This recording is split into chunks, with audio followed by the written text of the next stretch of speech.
Okay, I do believe we might be live. All right, fantastic.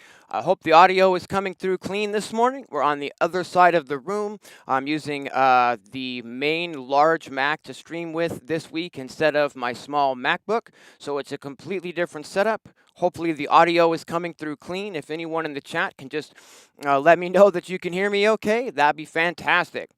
It's going to be a super casual stream today.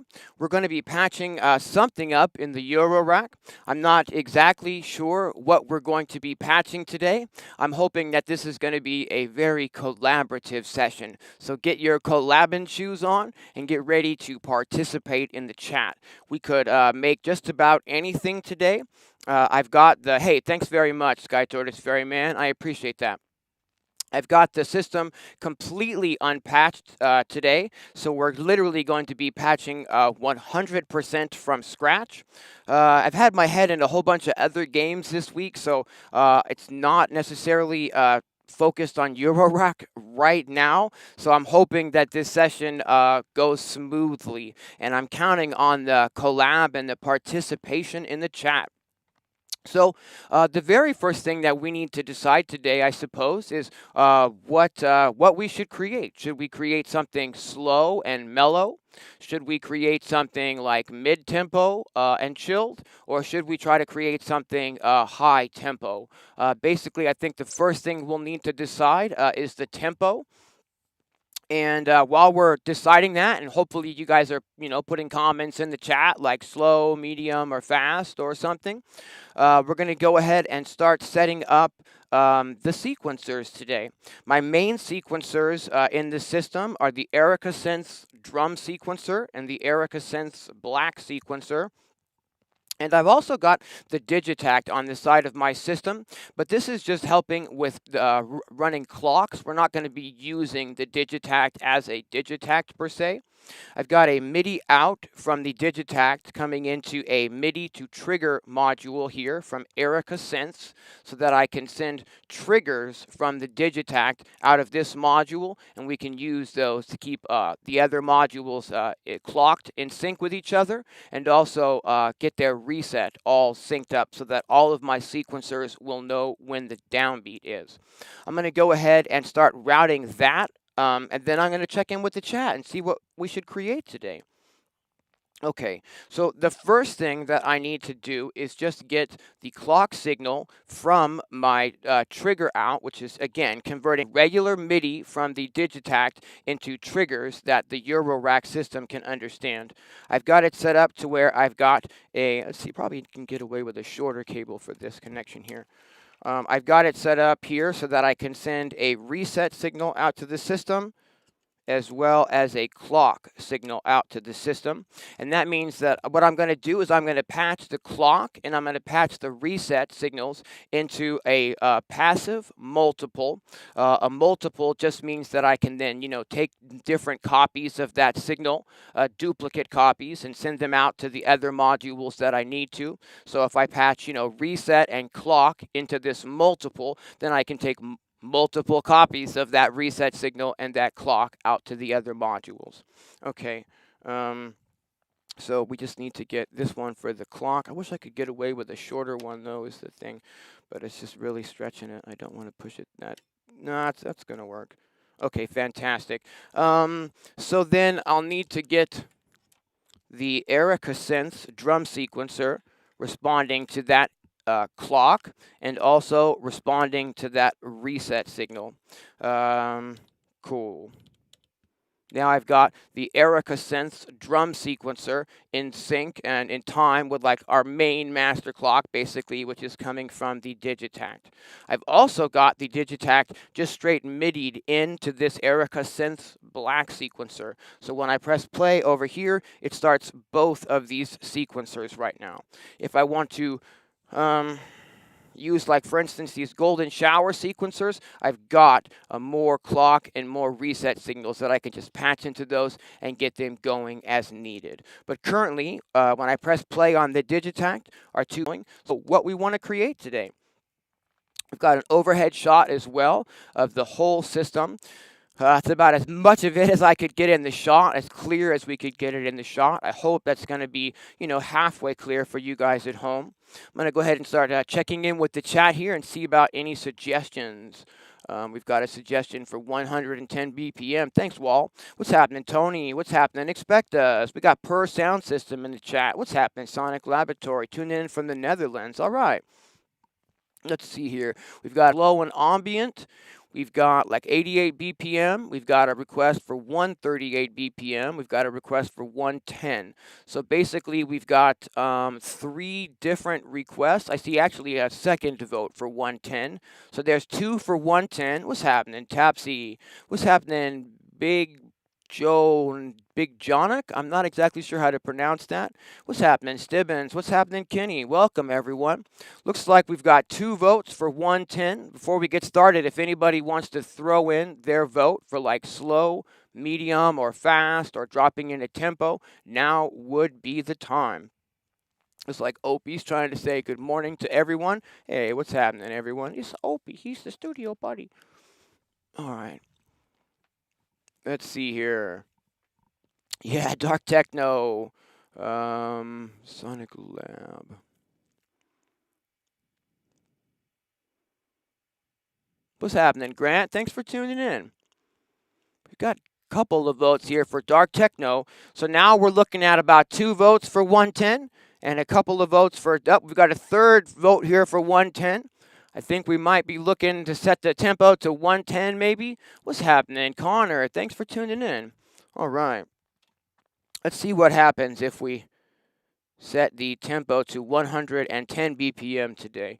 Trying to decide now like what we should start with. Do we want to do like 4 on the floor today, or do we want to do like broken beat? We can always adjust the tempo a little bit as needed. So what do you guys think? Should we do something with like 4 on the floor, like maybe if we're at 110 and 4 on the floor would kind of be like maybe a dubby techno type of groove. But if we do like just a broken beat type of groove, we could maybe just get into some type of chill out, which might be fun. Maybe starting to vibe on broken beat. I know there's some more requests coming in for that dark techno. Thanks, Stibbins. Broken beat, broken beat. Okay, fantastic. Let's get something going then. At 110 beats per minute. We can start out with like a broken beat vibe. We can always sort of change that if we need to. Let me maybe just swap to the other camera here. Thanks for tuning in, Jamie. All right. Okay, let's see here. For the kick drum, I'm just trying to decide now whether I want to start using sample-based drums, which I have here, or whether I want to use like analog drums or what. I think we're going to go ahead and work with some samples today. And let's start. Let me bring some of these cables over.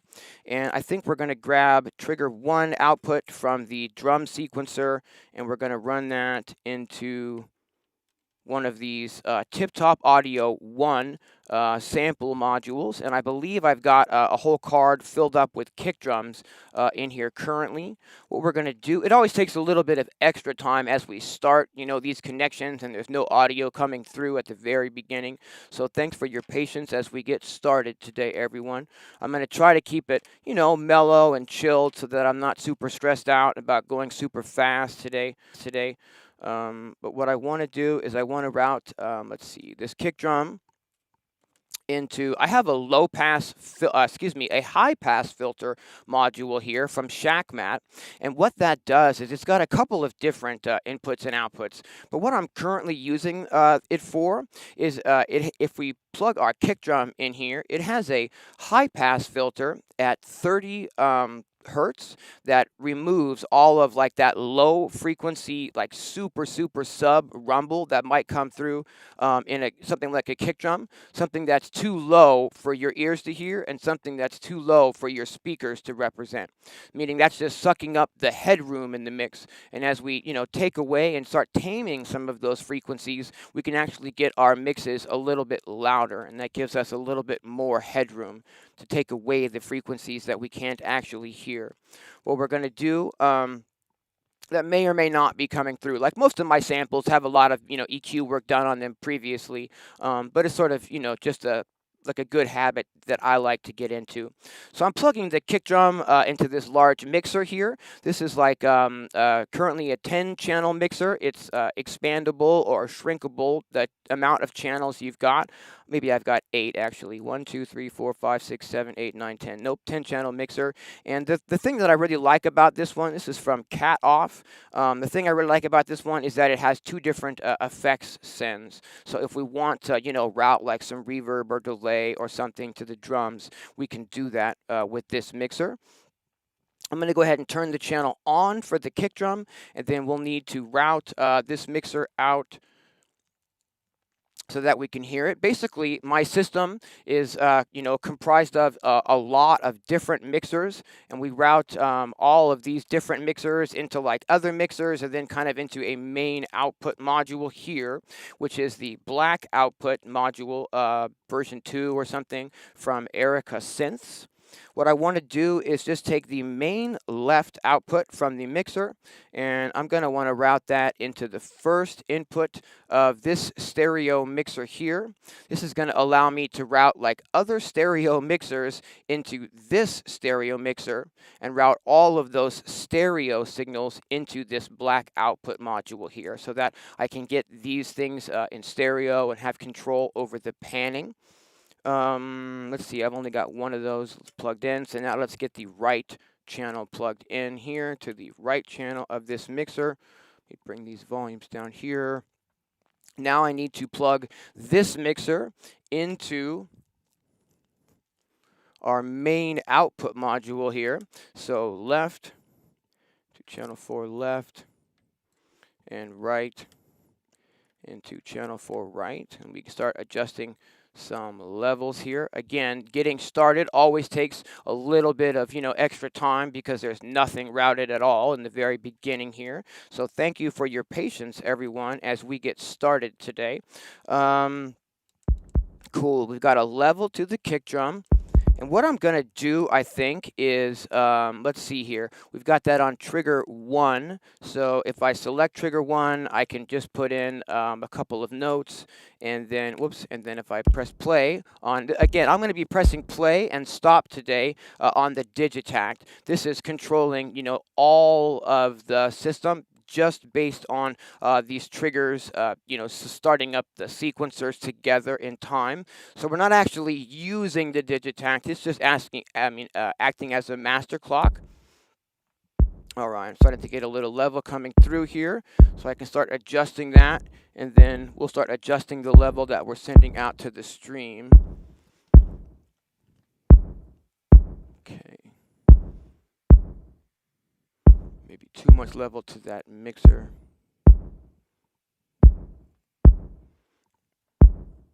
So maybe I can adjust that here then. Okay, I think that's okay level-wise for now. So what I've got here is this is the, these are Tip Top Audio 1 samplers. I've got 6 of these, and they're all, I'm using them, mostly for drum samples. They have a little SD card that you can put up to 256 samples on. And what you can do is you can just switch between those samples here. Whoa, that's loud. I'll turn the master out down. And what we're going to do is just scroll around and try to find a kick drum to work with. There's no verb on the kick. If we're hearing any verb come through, then that's just something that'll be baked into whatever samples are on the card. Just kind of just trying to decide what sort of a vibe I want to start with today. We've got a lot of options for kick drums on this card here.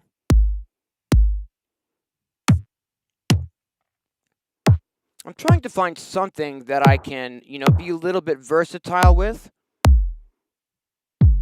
I don't really have anything in mind. I'm just kind of scrolling through these sounds that are here.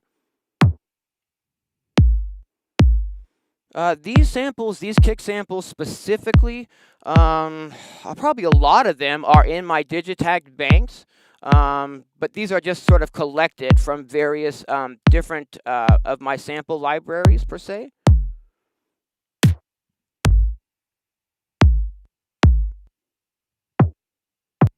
I'm not really sure what I'm going for yet, but it'll jump out at me. Tight kick, big snare. That's a great idea, Tony. I find that, you know, setting up these foundations of the jam is pretty much the most important part, you know. If I pick a sound, maybe that's not quite right or whatever, then we start maybe building the foundation a little bit screwy. So I'm trying to take the time, you know, and really find a kick that I'm happy with to start with. There's a lot of options on this card.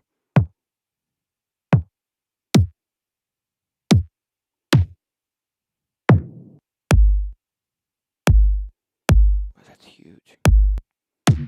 Trying to find something also that's not, you know, super big so that it will leave room for other instruments to be in the mix today, etc.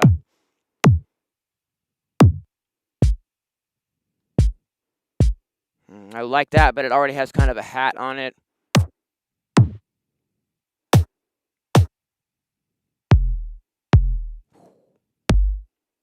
I don't want something quite as deep and punchy as most of these are right now.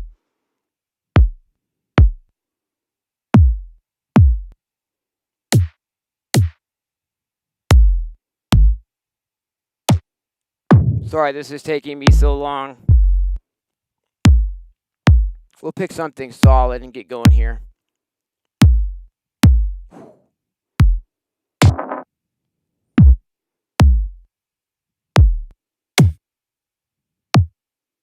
It's also a little bit difficult for me to decide and judge on headphones sometimes.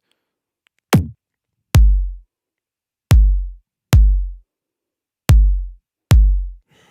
that's fat. What about that? Is that just ridiculously too fat to be working with, you guys? It's probably like exploding people's phones. But it's so fat. I don't know. That's pretty juicy. What are your thoughts on that one, everyone? I think maybe we're going to go with this one for now. Unless people are hating it in the chat. If I change the pitch, what happens? Then we're going to go with it right there for now. And all right, is that loud enough coming through? And is my voice still coming through on AirPods Pro? Sounds dope. Hey, thanks, Tapsy. All right, sounds good on the monitors. We got to do it. Hey, fantastic. We got a kick. Thanks for your patience, everyone. Let's get some sort of a snare going then. Let me just kind of click that off for a second so it's not just thunking around.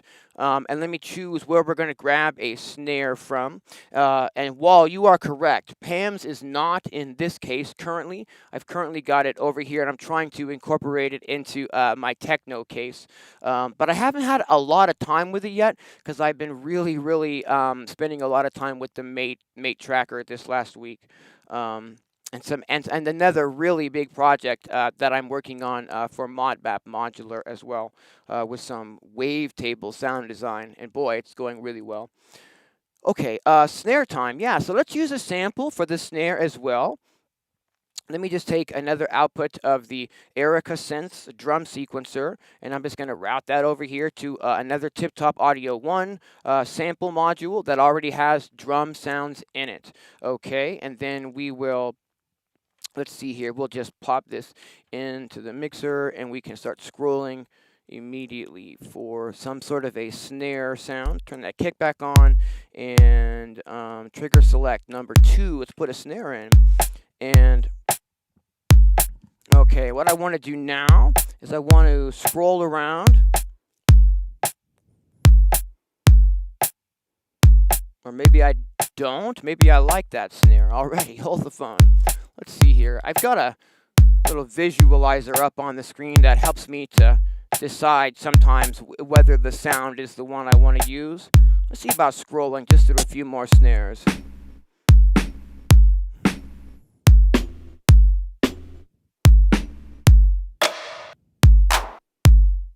Some claps hidden in there too. Oh, that is a thick one, and it kind of stands up to the, you know, meatiness of that kick drum, I think. Let's see here. What do you guys think about that snare in relation to the kick drum? Not the volume of it or say, but just the actual like sample selection. Is that the right snare?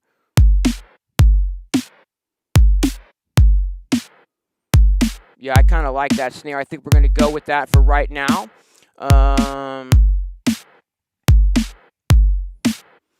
Not good on computer speakers. Aw. Tapsy says shakers. I like that. I like that. I might have some shakers ready to go, in fact, in one of these Tip-Top 1 modules here. Just kind of trying to check the level to the stream. As we get louder today, if we start distorting anyone's, phone or speakers, please just let me know. Or if I'm too quiet, please just let me know and I can adjust the volume accordingly. Too much dubstep vibe. Yeah, more crack on the snare. Well, all right, let's add some hi-hats. But let's make it right off the jump, actually, so that these hi-hats have a bit of random to them. They're not just, playing the same pattern the whole time. I often find that a little bit of random on the hats can be really nice when we're doing a broken beat type of pattern. What I'm going to do to make that happen is we're going to use the branches module from Mutable Instruments, which is basically, it's called a Bernoulli gate, and basically it's like a virtual coin toss. When it receives a trigger signal that will send it for the hi-hats, it basically rolls like a virtual dice, and if it comes up, flips a virtual coin rather, and if it comes up heads, it'll put the signal out of output A. If that, virtual coin flip comes up, tails, it'll put the output out of output B. So we can use that to create a little bit of, random and unpredictability in the hi-hats that we're going to put together. So if I take the output A of this module and I use that to trigger the hi-hats, so I'm putting the trigger signal from our sequencer into the branches module, and then so every time it receives this trigger, it's going to decide, which of the outputs do I send that trigger out of, and I've only got, one output routed to our hi-hat. So if it sends that trigger out of the other output, then our hi-hat won't play. I hope that makes sense. So we're going to get a little bit of random results here by default, just using this module. I also want to route this directly into the Mazzatron quad cutoff to remove any like really extraneous high frequencies that may be coming through on this type of a sound, so that we don't get like super high frequencies popping through the mix. And I'm going to route that in. Let's maybe go through this one here and route that in here. Turn this on. Okay, bring the gain down. Fantastic. And let's see about programming some hats at this time. So if I just use trigger select number 3, trigger number 3, I can just pop in some 16th note hats. And if let's see, if I turn the branches all the way to the left, there should be no random, and that might help me pick a sound. Let's find out.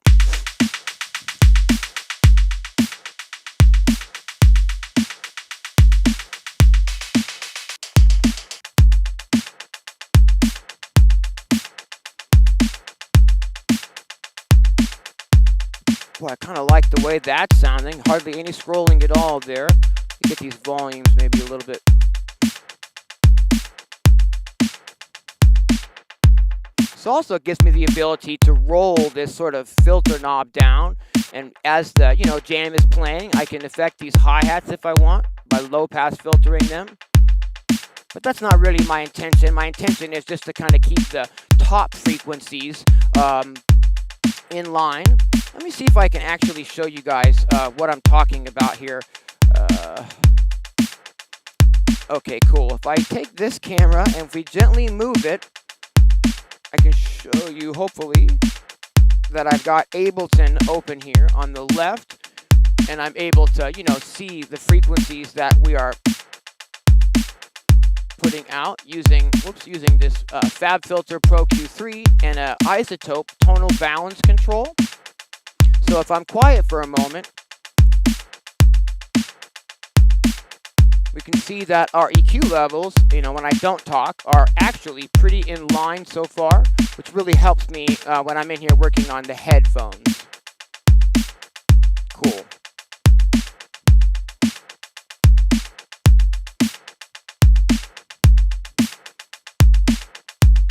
All right.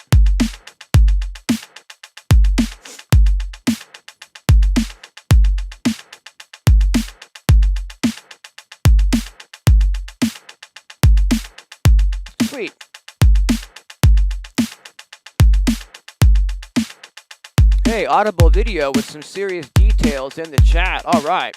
Let me read this actually. What do we got here? We got the Bernoulli distribution is named after Swiss mathematician Jacob Bernoulli.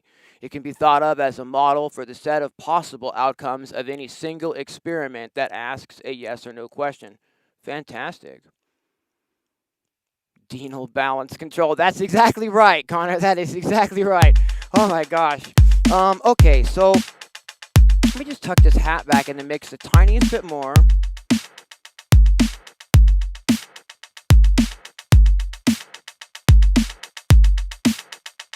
Okay, hey, what's happening, Martin? Thanks for tuning in. Okay, so what we've got here is we've got just a really, really basic drum pattern. Now, you'll hear that the hi-hats are doing just those 16th notes with no variation. And as I start turning this branches module up, they'll kind of start randomly disappearing in or out as the module starts choosing one or the other of these outputs.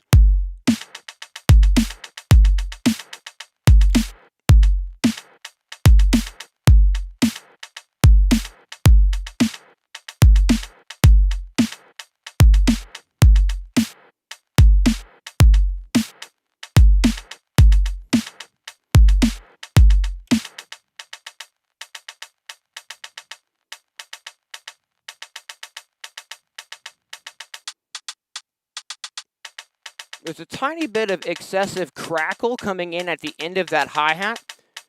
You guys probably can't hear it over the live stream, but it's absolutely killing me here. So I'm going to change this hi-hat sound. It's like a little bit of a vinyl crackle coming through at the end of that hat. And if I change it to a different hat that's more cleaner sounding, then that sounds a lot more even on this side of things. Hopefully that's still sounding decent for you guys there at home. Cool. I'm going to bring this down in the mix again. Check my levels to the stream. Okay, hopefully we're sending enough level out to the stream. Let me just give you guys a tiny bit more signal. All right. Cool. Now let's vary up this kick drum part a little bit so we've got a little bit more, you know, finesse and sass in this beat. Cool. What let me do is let me take this, you know, that new sort of Minneapolis style information society kind of vibey kick drum here, and let's make it a probability so that it doesn't happen every single time that the beat plays through. You can give us maybe like a 25% probability, and now we'll only get just a little bit of, you know, potential movement on the kick drum here. In fact, I think I want to do that same thing.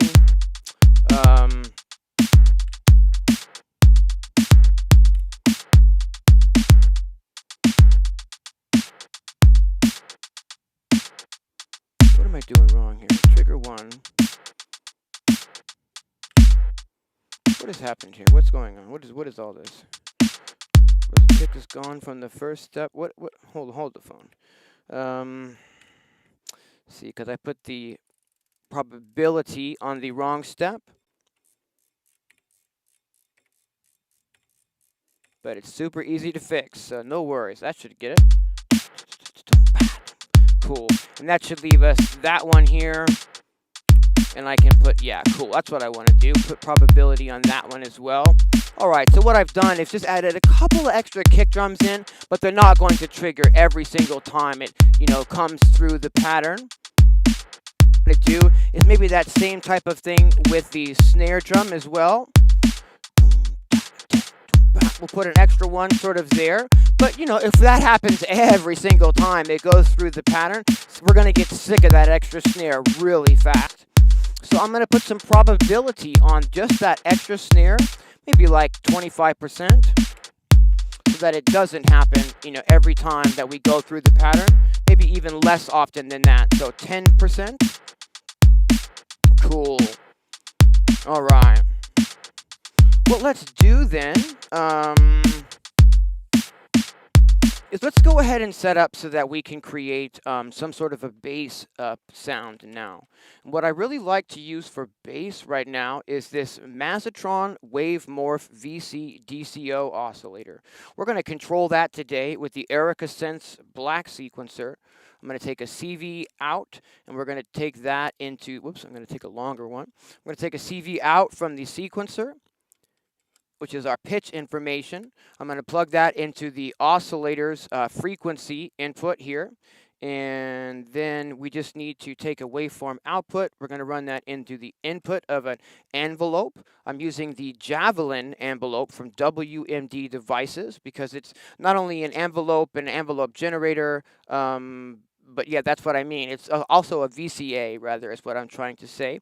So it doesn't need an external VCA.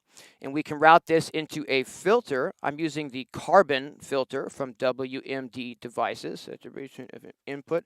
So we can route that into the input there. And I want to take the envelope shape that Javelin is generating. I want to take its envelope output and I want to route that into our filter, but I want to have control over how much envelope I'm routing to the filter. So I'm going to route that into a quad attenuator from WMD Devices so that I have control over this first knob here as to how much of the envelope from the Javelin I'm sending to our filter. And this gives us a lot of like finite control over the sound, and we can actually sort of move the sound around quite a bit more this way. Let's see here if I need to probably reset that. Probably need to reset this one as well. Okay, let's get that there. The resonance, okay, so I think that's probably routed the right way. We're going to cross our fingers there, and we'll just need a way now to hear this bass out into a mixer. So I think we're going to go, let's see, maybe just directly into the main mixer with the bass, I think. Let's see here. Grab a cable. I'm going to need a really long cable for this one. And this is the low pass output of our filter. And can I run this? Yes, I can. All the way over here into, let's say, input 3. Give us some volume there. And okay, what we need to do is program some sort of a pattern now for our, we need to like decide what key we're working in, that kind of deal. We should be hearing something if I'm not mistaken with the routing. Let's see about that. Okay, I'm not, because I need the gate, that's why. We just need to tell this gate, which is basically, how long the sound sustains for. And we need to plug that into I can use a shorter cable actually. And we can plug this right into our envelope so that the envelope knows when to let the sound through or not to let the sound through. And there we go.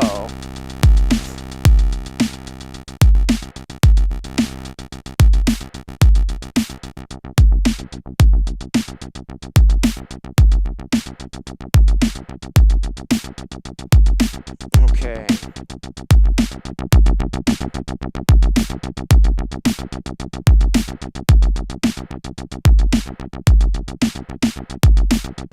Uh-oh. Are we doing a lot of glitching? Sorry, guys. It's Sunday here, and it looks like my internet might be a little bit screwy. Is it so much hiccuping that it's not watchable? Seems like we're kind of bouncing around on the stream here from an okay amount of bandwidth to a very low amount of bandwidth. But it's hanging in there. We're going to cross our fingers that it keeps hanging in there. Just sort of let me know if we need to call it, if it's, really glitchy, just let me know. Martin says he got the golden shower module the other day. All right. Hey, fantastic. You guys know I love the golden shower module from Mazzatron. This is absolutely one of the coolest sequencers. It's an 8-step trigger sequencer, and by rolling the knob on it, we can get any combination of an 8-step rhythm that you could think of. I absolutely love these for like real-time jamming. The golden shower from Mazzatron. I'm all about it. You know that. All right. Okay. audio okay, video just a bit glitchy. I can see here on the stream, yeah, we're like down. We're all over the board with my internet, so I apologize, guys. We're going to try to keep going forward and see if maybe if the internet will last today. Can everybody cross your fingers or clap really hard or something? Okay, what let me do is let me see if when I play the drum beat, I'm going to look in Ableton here, and I've got actually, oh, where is that? Here we go.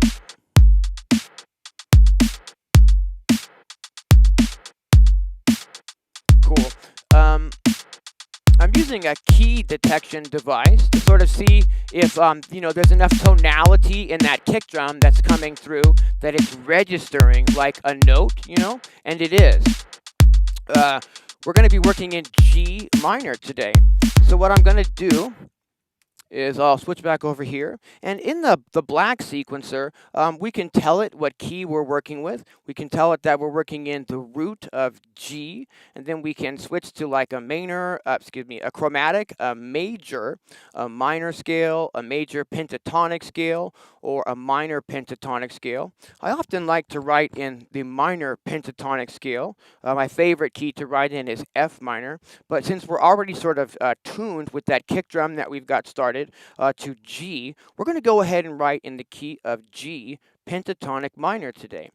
And all I need to do is I can actually, we can decide which of these notes we want to play, and we can get the sequencer doing some random like pattern generation in the key of our track. Let me see if I can get a little bit of a bass part going that maybe gels with these drums, okay?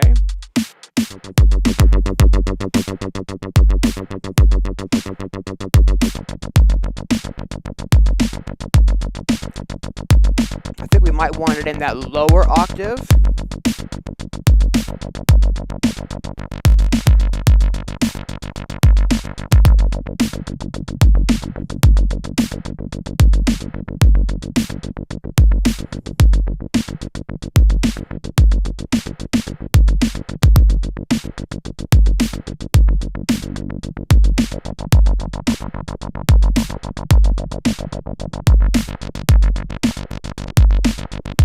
Okay, let me see if I can actually get maybe a part here going. I'm trying to decide if I want to use like all of these 16th notes or...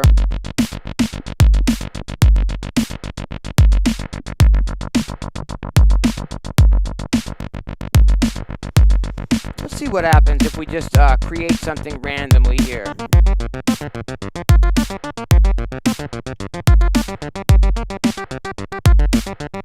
Adjust this. There's a random setting inside of the black sequencer where we can just hit magic and then touch, you know, what we would like it to sort of randomize. And I'm going to we can set up that magic scale to where like we can tell it the range of notes that it should pull from. I'm going to tell it that it should pull from like G0 all the way to G2. And we'll try a few more, you know, randomizations and see what happens.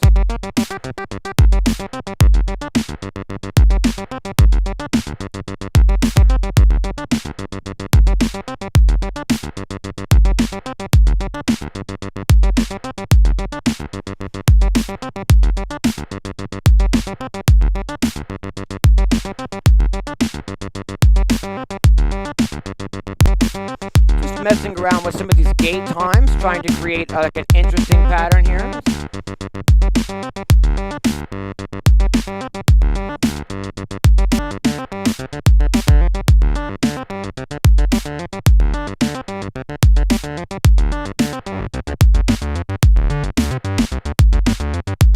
Adjusting the sound of the oscillator a little bit there, making it a little bit more, you know, beefy.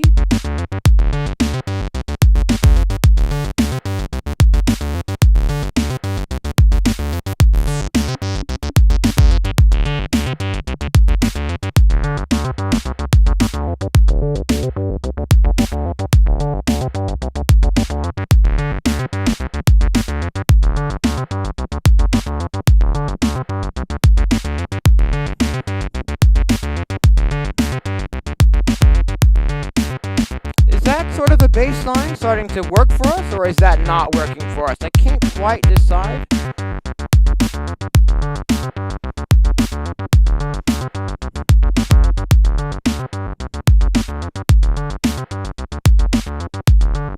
That's a great question, Douglas. What I've got today is we've got my main sequencers in the system are the Erica Synths drum sequencer and the Erica Synths black sequencer, but I'm having an issue, whereas when I want to use both of these sequencers together along with any external sequencers, I've been having some difficulty getting everything completely in sync with each other and knowing, when the downbeat is so that they're all synced together. So how we're using the Digitakt today is I've got a MIDI out. It's going into an Erica Synths MIDI to trigger module that just turns regular MIDI signals into trigger signals that I can use to clock the system. So I'm basically just sending a 16th note signal. I'm converting that into a trigger signal, and then I'm sending that out to both of these sequencers as well as a reset signal, which is basically when I press play on the Digitakt, it sends one trigger signal and lets these sequencers know when the downbeat is. So I could plug the audio from this into the system and we could incorporate that and be programming stuff within the Digitakt as well. But currently I'm just using it as like a main way to clock the entire system to keep everything in sync with each other and knowing when the downbeat is. I think that bass line will work to get us started. Sky Tortoise Ferryman says I like the bass. Wall says less filter maybe. Some more open maybe, like that, Wall. More brighter maybe.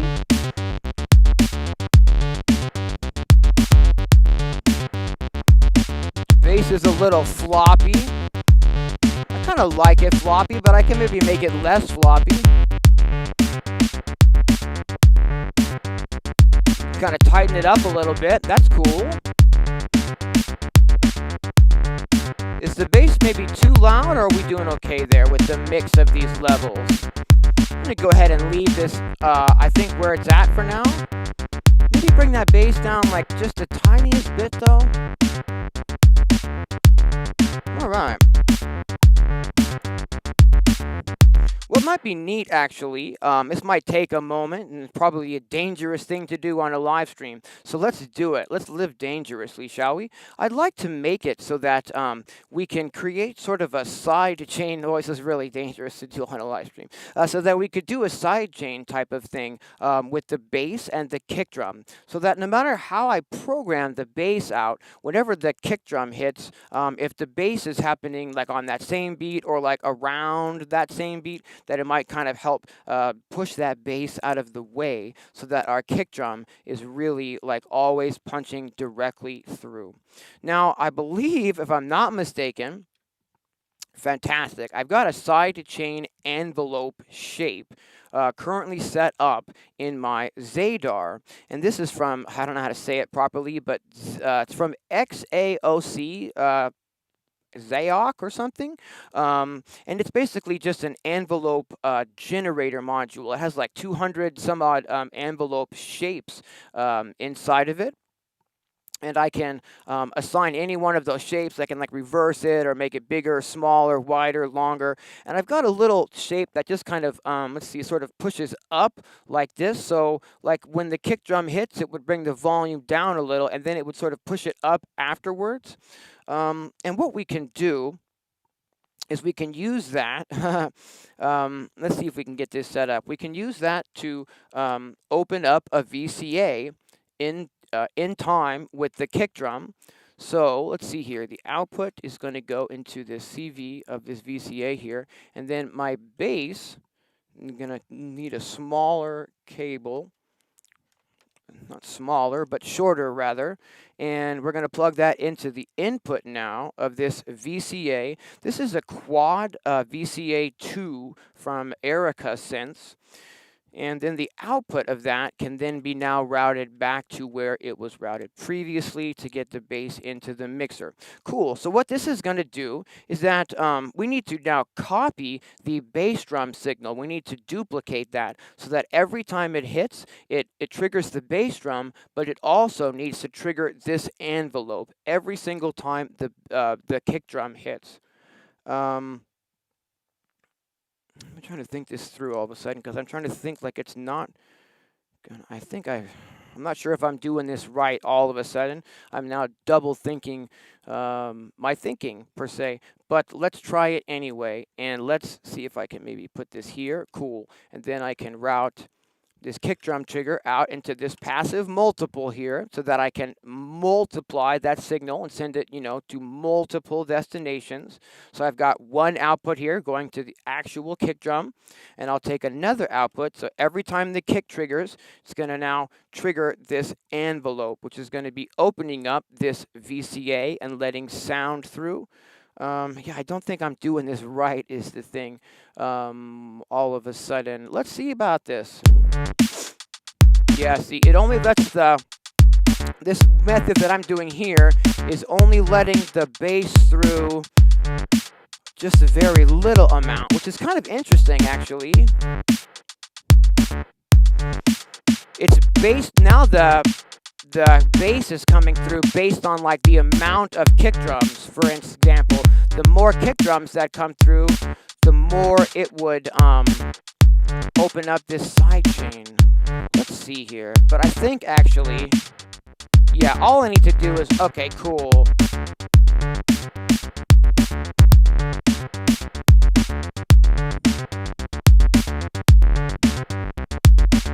Now we've got this, just basically giving the bass a little bit quieter when the kick drum is hitting,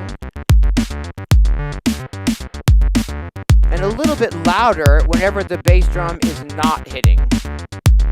And it's very subtle here. We're not looking for like a really big pumping effect. We're just looking to keep our kick drum really strong and have the bass not overriding that stuff, but kind of gelling in with it. Did I go like this?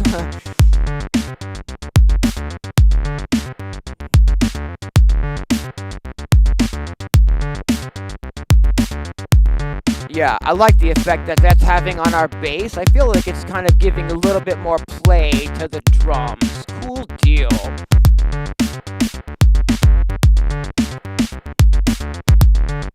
Check in with the chat. Hey, what's happening, Nils?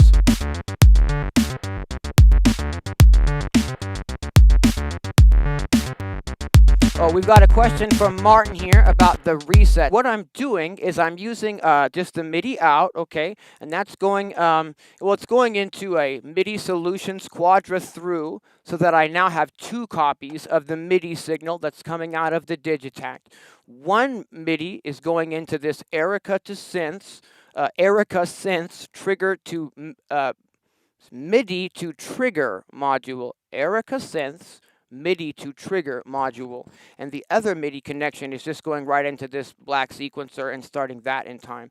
But the reset signal, okay, is I'm using the not the probability, but the probability, I guess, of to send like one note out. You can go in the Digitakt and you can say when this note happens, it should happen only the first time through the pattern.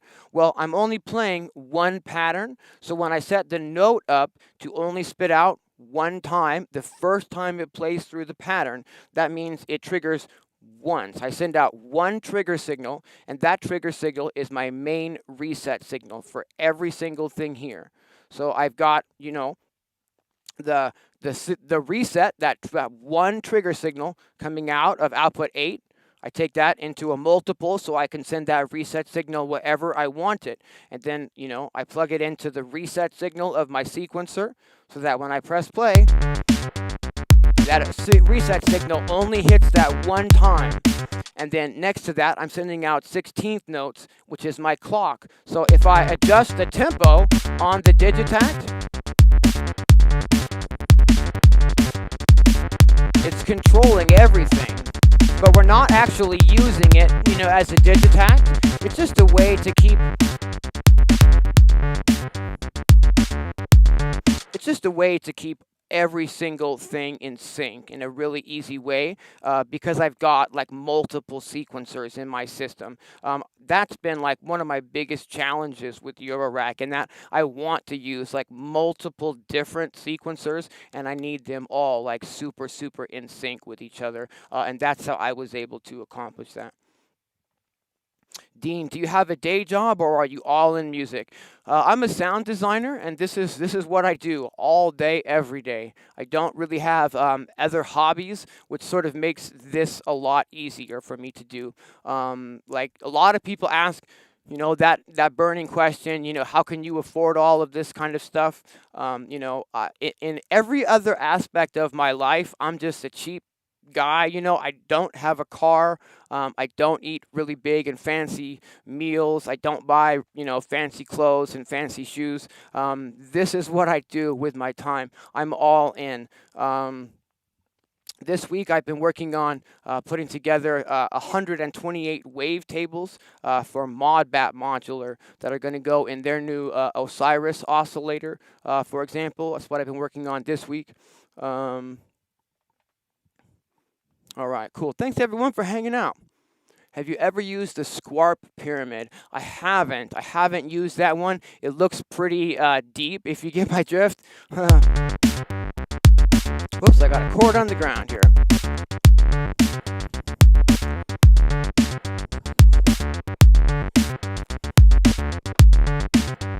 Let's go ahead and get Let's go ahead and try to get another melodic element into this mix. If we can get two melodic elements that are gelling over this drum beat, we should be able to make a lot of variations of the beat, the bass, and the melodic elements and create a bunch of different patterns that we can go back and forth between, which should be really awesome. So what I want to do is just decide where I want to try to get the next melodic sound from, basically. My gut, as like a huge dub techno guy, is like, throw in some chords, it's always my gut, like throw in some chords. But I'm going to try to avoid that as like a go-to and try to pick a different type of voice, I think, today. This might be dangerous to do on a live stream. One of these oscillators that I really have been wanting to get more time into is the Erica Synths Graphic VCO. It's an amazing oscillator, and I haven't spent a lot of time with it yet because there's just only so many hours in the day. And each of these modules needs quite a bit of time to really master the module, if you get my drift. But there are some presets, actually, on this module, if I'm not mistaken. Yeah, and maybe what we could do would be to just load some of the presets and see if we could use any of those for like our lead synth sound.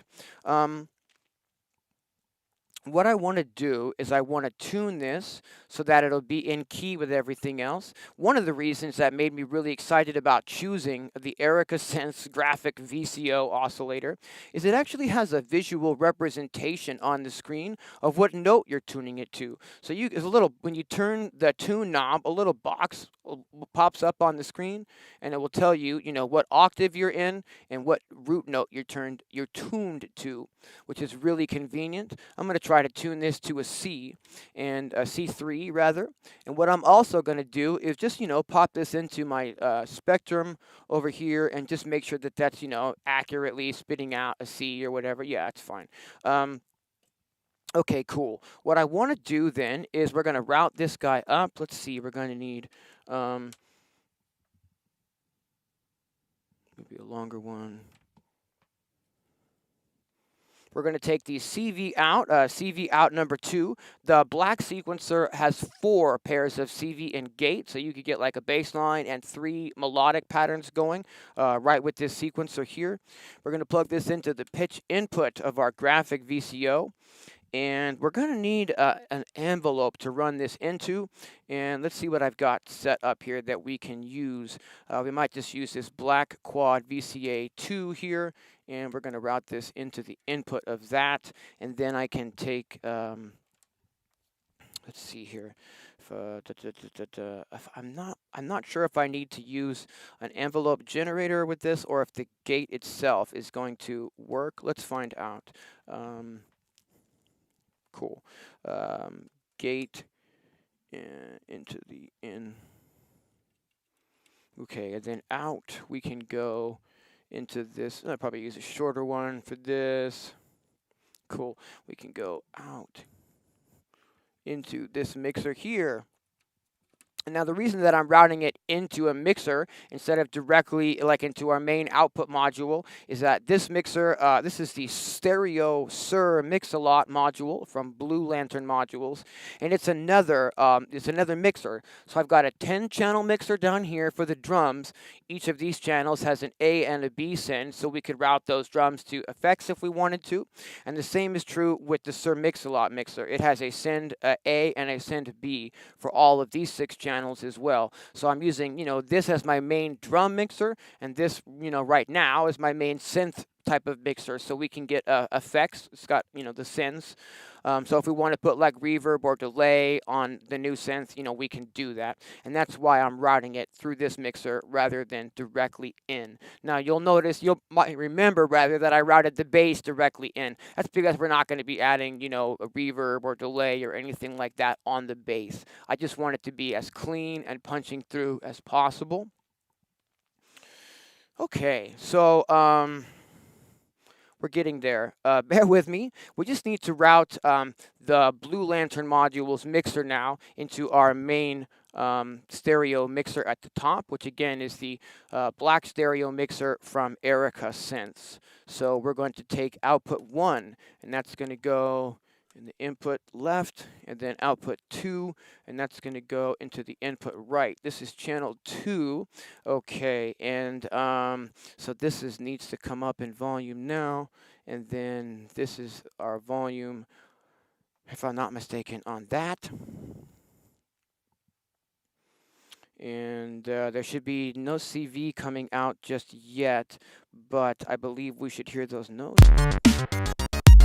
Yeah, we're hearing a little bit of those notes. Cool.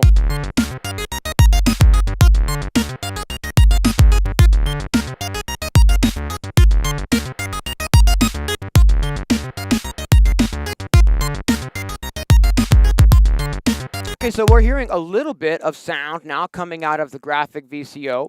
And what I want to do is I'm just going to scroll through a couple of the included presets of the module and see if maybe one of these sounds like sort of gels with what we're creating, and we can maybe slot it in. Let's find out.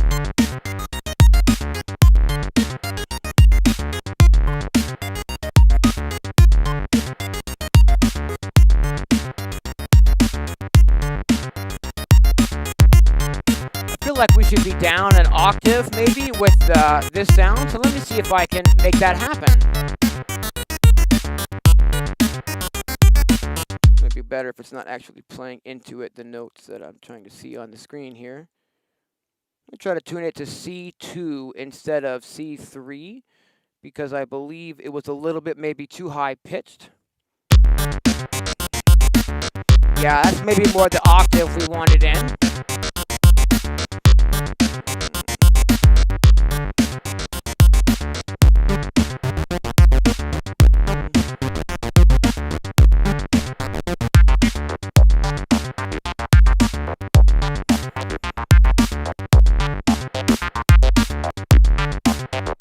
I like the high chiptune sound.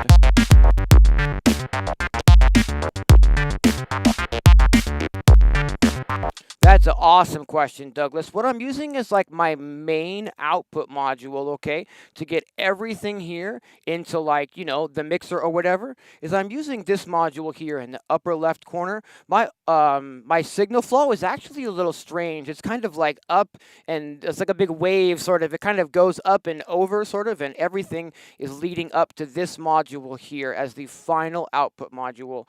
And this has got 1/4 inch inputs and outputs on it.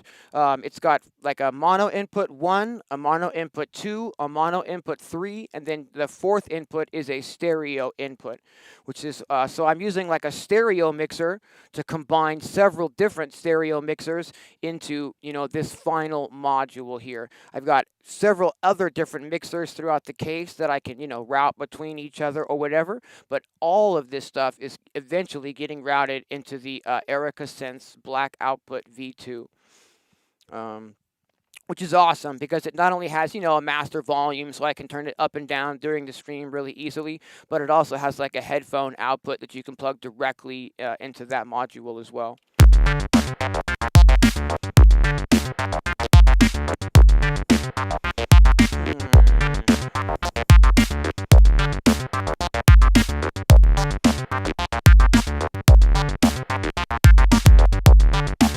Okay, what I need to do is I need to tell, switch the cameras, maybe we get a top down on that. I need to tell the black sequencer for each track that we're working with, like what key we're working with.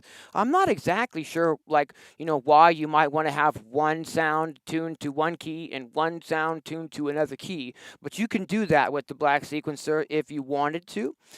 We don't really want to do that, and we want to make sure that, both sounds are tuned to the same key. It was sounding a little bit strange, and that was why, because this is currently tuned to F minor pentatonic, and we're going to make sure that that's set to G minor pentatonic. While we're here, we're going to go ahead and do that with the other tracks as well. Set them all to G minor pentatonic. Okay, fantastic. And let's see here. Now, if I look at, now we're sort of, this is going to be a lot more easy to get stuff in key now. All right, and what we want to do is I'm on now the second sequence, so the sequence that's controlling the new sound that we're trying to add in. And what I'm going to do is just sort of mess with these settings and see if I can create like a melodic part that we can start working with.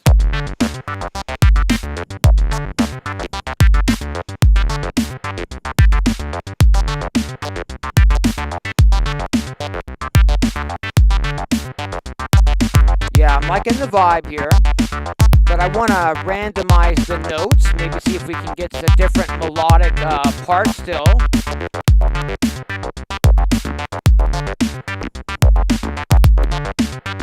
Really close now.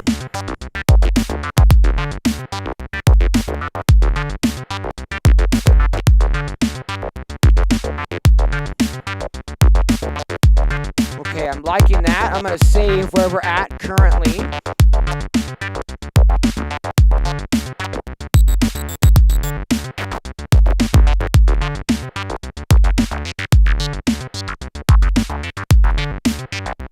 A little bit of a weird morph on that now. So we're sort of off into kind of like an ambient trip-hop territory. Are you guys liking the direction that this is taking, hopefully? Because we're getting off into a pretty specific sound here at this point. I think if we're going to keep moving forward with the way that this is sounding, like the next step will be to get some like reverb and delay maybe happening on that new sound. I'm going to just check in with the chat, make sure that I'm not missing anything along the way, because I really want this to be a collaborative session today. Have I tried the Erica DB01 bassline? I have not, but it looks fantastic, and I definitely have a lot of gas for it. The Erica stuff really, really, really calls for me. To me, per se. I'm not exactly sure, like, what it is about it. I don't know, like, their knobs are just, like, really nice knobs. And that sounds like a stupid synth geek thing to say is, oh, those knobs, though. But seriously, when you're sitting around with just knobs, like, on every single piece of gear, when you find, like, specific knobs that you really tend to like kind of like and gravitate to, that means something. I'm in here all day every day. This is like all I do, you guys. Not Eurorack specifically, but I'm in here working on music and music stuff. So yeah, I'm really big fan of the Erica Synths modules, and these knobs are just fantastic. If I was taking outputs from the MC707 and the TR8S going into an analog interface, which would I take the stereo pair from? Both. There's no way that I would run either one of those units in mono. That's just a personal thing for me. I know a lot of people are like plugging in their stereo gear like left out, boom, we're good. I just can't. If a device is meant to be like a stereo device, then I need to route it that way. If you don't have enough inputs on, and that's the thing, well, I don't have enough inputs on my mixer. Yeah, nobody does. Nobody has enough inputs on their mixer. We all run out of inputs like immediately, you know. And then I might try to route that some other way or get rid of some other thing so that I could have those inputs.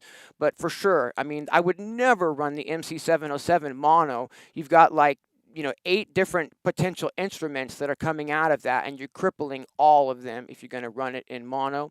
I mean, if I had to run one, or like it was not, if you know, if I had to run something mono or the gig was off, it would be the TR8. But I would really do anything else in my power so that I could route those into the mixer stereo. Absolutely. Have I ever sequenced from an MPC? Sure. I mean, I, um, I don't know, like specific, like it's been in quite a few of the large, robust, like live setups that I've done. Absolutely, yeah. Yeah, Erica senses the bomb. Audible video knows. Flip mode knows. All right. So yeah. So like, are we vibing this? It's a little wonky with that lead is the thing, which is fine.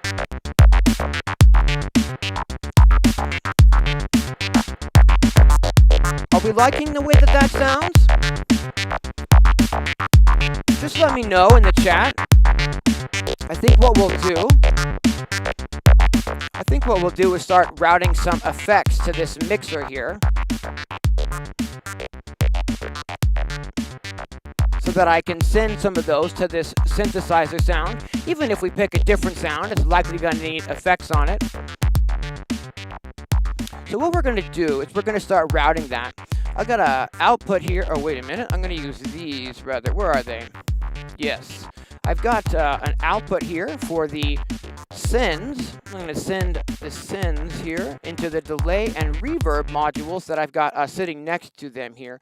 I'm using currently on this situation, we're using the mono reverb from Mosaic 1U and also the variable delay from Mosaic 1U. I've got these in an adapter so that they're not in a 1U row. I really love these Mosaic 1U modules. They're super convenient, and with these adapters you can kind of put them anywhere even if you don't have a 1U row. So yes, I've got 3 modules in this little adapter here that would normally be in the 1U row. So we're going to just start routing this. We're going to route these the effect sends first into a high pass filter, so that nothing we send to the effects can possibly have any like low frequencies coming through. If you send like any low frequencies to like your reverb or delay, you're going to start getting some mud in the mix, and you really don't want that. So if we can put like a high pass filter before the sounds enter the effect, all that much better. This is a custom high pass filter from Bear Modules that I had made. Tom over at Bear Modules totally hooked me up. And what this is it's like it sort of high passes everything beneath, over rather, about 600 hertz. So all of those low frequencies beneath about 600 hertz will not enter these effects at all. And we can just route stuff to them freely and not worry about any type of like mud in the mix. And that's really important. Okay, these are the sends. I'm routing this wrong. And then we want to send the sends also to the reverb. Okay, so delay and the reverb here. Whoops, I want to send this into the high pass first, and then into this one's for the delay. Okay, and now we just need 2 that are coming back into the system. And let me see if I can give me 4 of these. I picked these up from a company called Excel Valley. This is a dual splitter, but it's pink, and it actually matches. Thank you so much, Excel Valley. I really like using these pink cables. I just turned 49, so like I lived through the 80s, okay? I was living in San Francisco in the 80s, and I don't know where, you guys were living in the 80s or what life was like for you there, but life in San Francisco in the 80s was very bright and was very neon. Neon was like the thing. I remember kids like at my junior high that would go out to like the custom stores in Chinatown and come back with like inch wide shoelaces that were neon in like a color that would match their outfit, like these huge laces. Everybody looked like freaking clowns in San Francisco in the 80s. It was like neon yellow shirts and like neon orange pants and like neon pink crap, and it was just all of this neon happening. And when I started using these pink cables, it really sort of like brought me back to kind of like, I don't know, like the mindset of when I was like really young in those days, and everything was kind of flamboyant and fun, and nobody really gave a about, you know. So yeah, I was using ether splitters for the most part until I finally found some pink ones from XL Valley that absolutely match. How cool is that? All right. Let's see here. So we're going to go out from this reverb, and this is going to go into the sends return here, and then we need to just bring the send and return. So basically, it's a send and return, you know. We're sending information from our little mixer into these modules. Then we have to bring the outputs back into the mixer as well.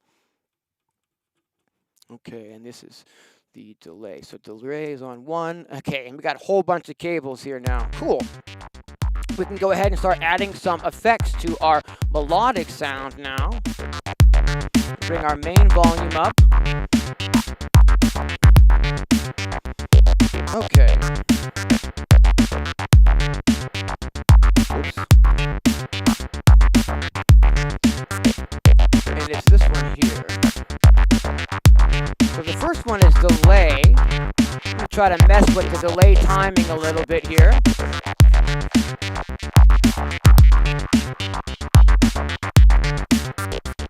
I like that. Now I'm going to turn the delay amount down. Now let's add some reverb. Might be a little large.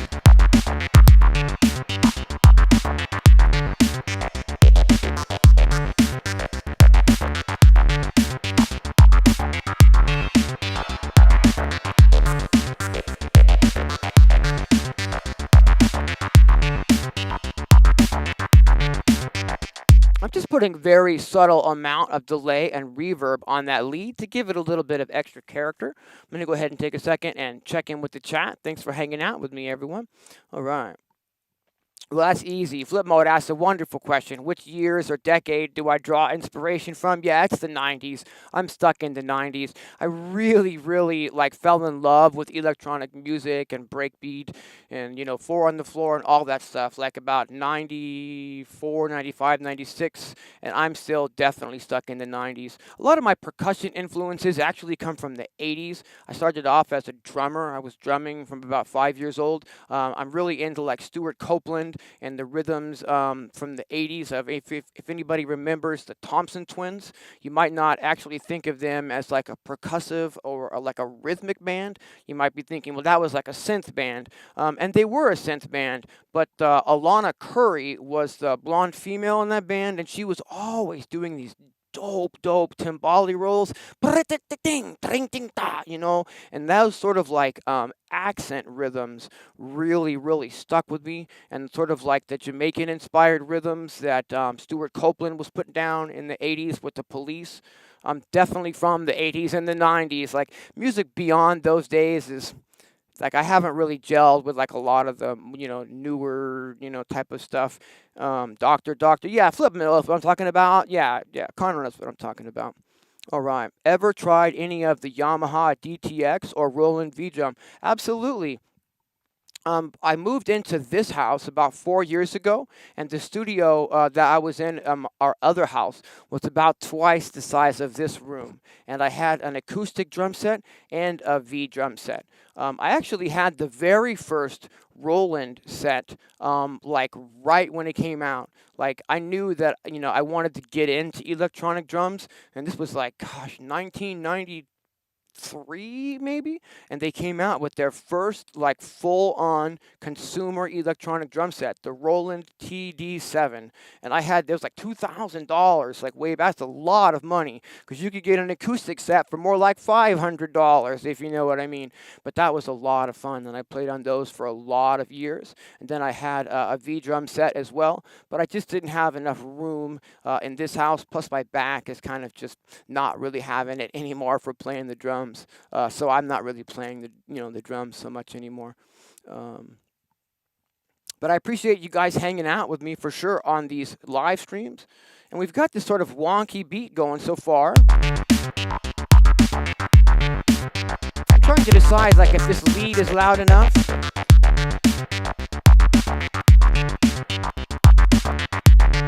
It's kind of blending right in with that bass and creating a really chewy texture. Let me swap back over here.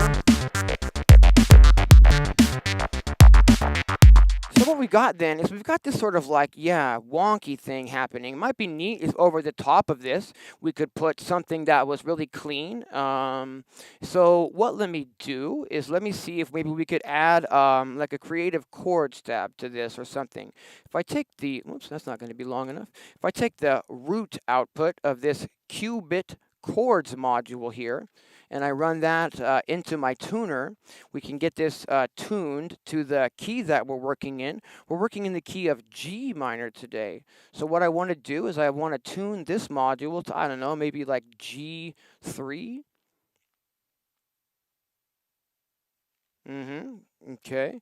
And maybe what we can do now is get this into the mix, playing like a little bit of a chords pattern.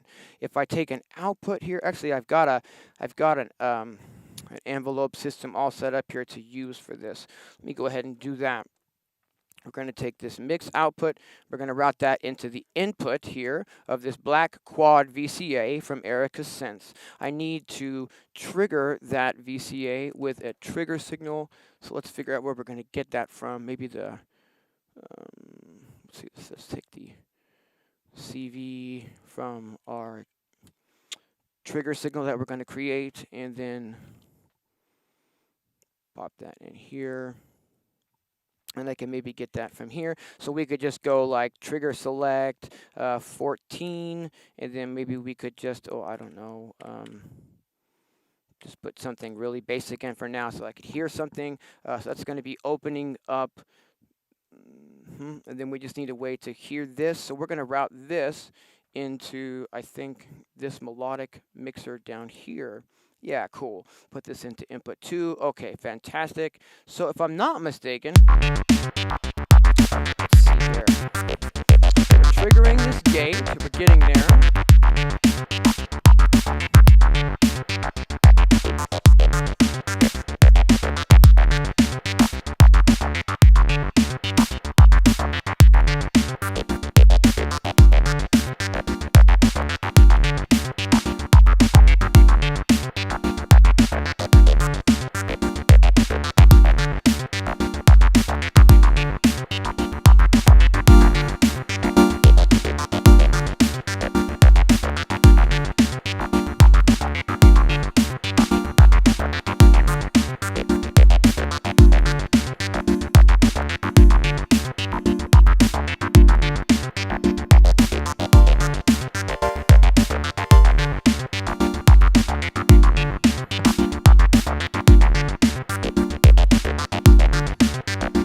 What I'm going to want to do is get a little bit more volume out of this before it hits the mixer. So I need to put this here.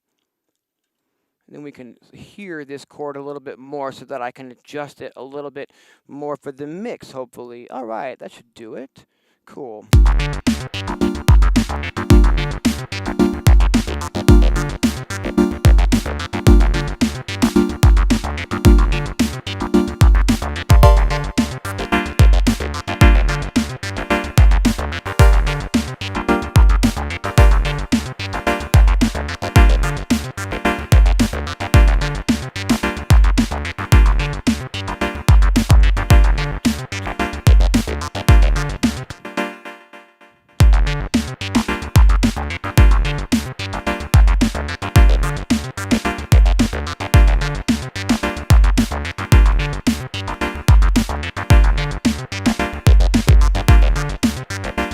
A tiny little bit of panning on these synth sounds as well. So I'm taking our original synthesizer sound and panning that like the tiniest little bit to the left, and I'm trying to take our new chord sound and pan that just a tiny little bit to the right, so we get a little bit of, stereo separation in the mix. I'm going to take a second and try to check in with the chat here.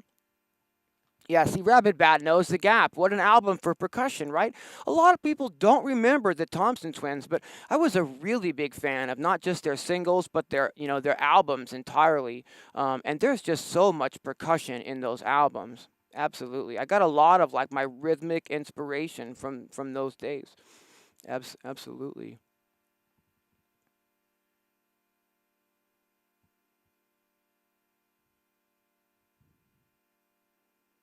Everyone looked like a clown in the early 80s. Yeah, absolutely. My dad had like an afro, like a permanent. Came home with like curly hair all froed out and was like, yeah, I got a permanent. Had big old glasses and like a big old afro perm. Like, wow, the 70s, man. Late 70s, early 80s. Oh my gosh. All right.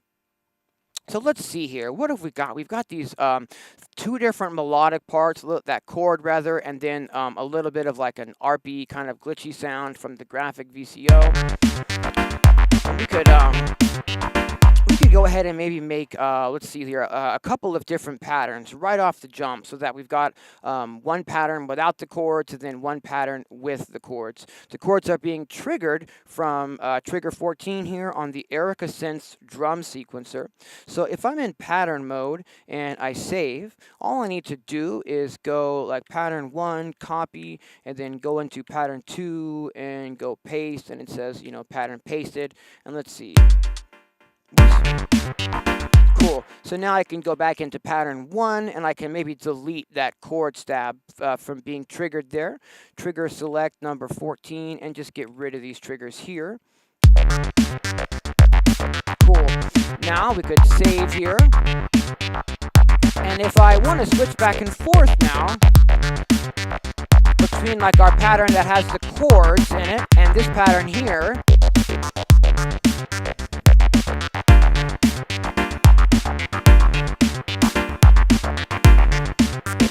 we could go back.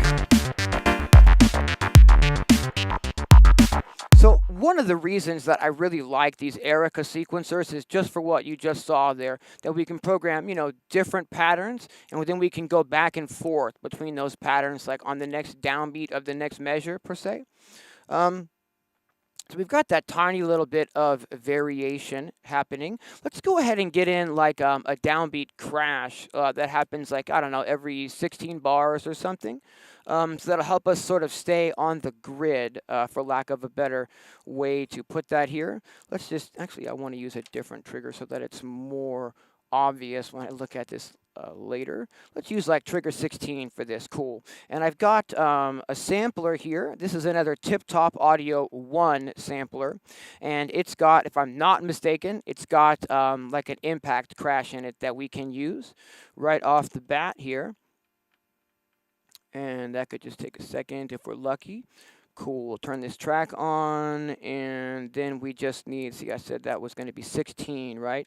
So if we go back into pattern 1, and we go trigger select 16, and then we can go make this a 64 bar, not 64 bar, rather, but 64 beat pattern, and then tell it that the length that it should play like in quarter notes, I believe that's going to make it 4 times as long, so 16 if I'm not mistaken. Again, this is for trigger 16, and it's currently got something on it already. Is that what I'm seeing? I see, so maybe we could just put it here if I'm not mistaken. 2, 3, 4, 3, 2, 3. Yeah, it'll be 16, 2, 3, and 1. Okay, let's count this out. Oh, nope, I don't have it right. Okay, let's figure out why not. Oh, because it's probably, let's see, is it this?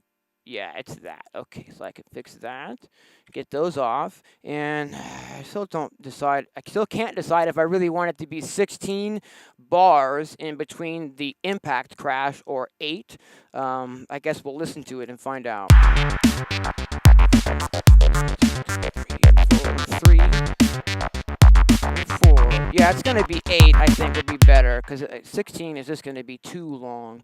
So let me make that happen, and if I'm not mistaken, I can make this 32 and then put that back. And then every 8 bars, I believe, we're going to hear this impact. So 1, 2,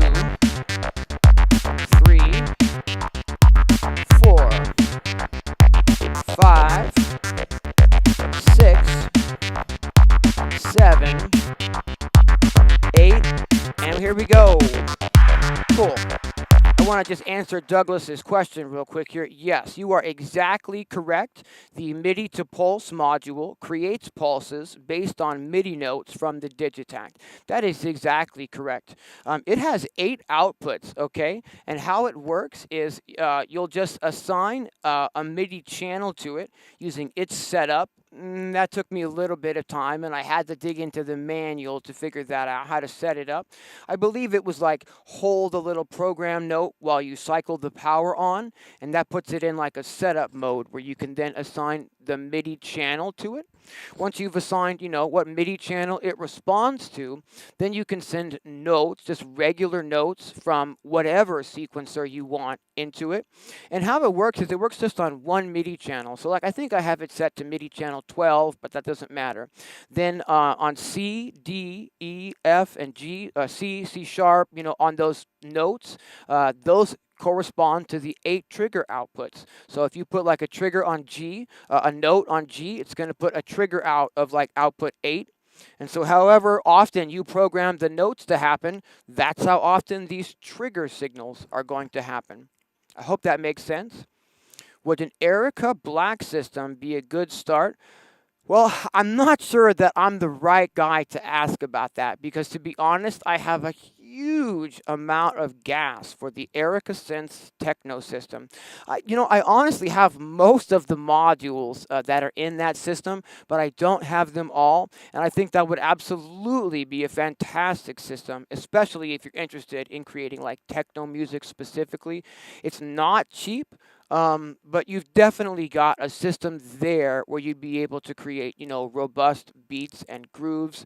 It comes with the drum sequencer, which can sequence like 16 different, drum sounds and also one melodic sound. So you get, a lot of ways to trigger the drum sounds in that system with trigger signals and whatever, and then you get, one melodic sequencer to trigger, to sequence their bass line. It also comes with the Erica, sample drums, so you've got, samples that you can load in there as well, and then trigger it with the system. So you could have your own chord samples that you've loaded into the Erica sample drum as well. I think that's a really powerful system, and you could do a lot with it. Yeah, absolutely. Okay. Yeah. All right. So we've got like a nice little start here. We've got a chord that can come in and out.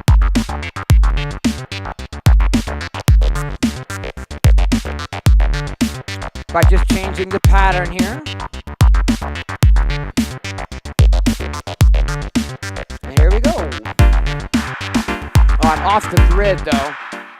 Alright. Oh, I see, because I didn't program it in on pattern 2. No problem. I just need to put the crash symbol trigger in correctly for pattern 2. So let's see here. It's on trigger 16, and we want this to be trigger 16, bar 1. I want this to be a 32, just like before, and I want this to play at a quarter of the speed, and just put in the triggers then. Okay, I believe we've got it there, and I can save that. Now we should have on both patterns our crash impact sound happening just on the downbeat every 8 bars.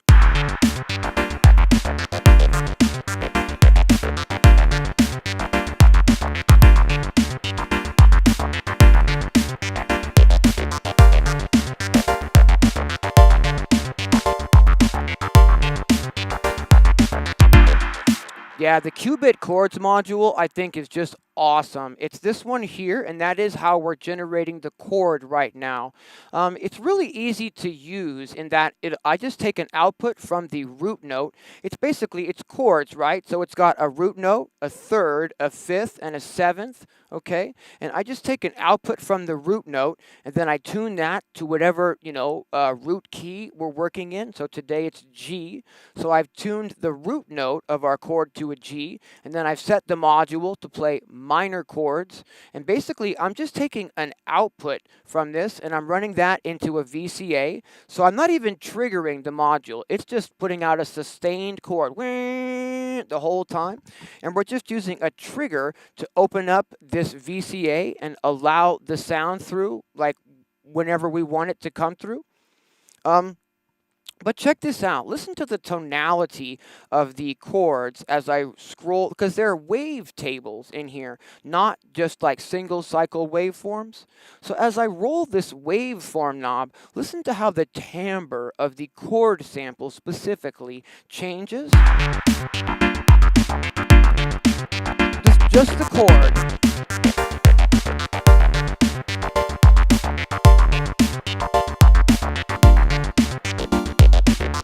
See how we're getting different tones as I roll the knob around?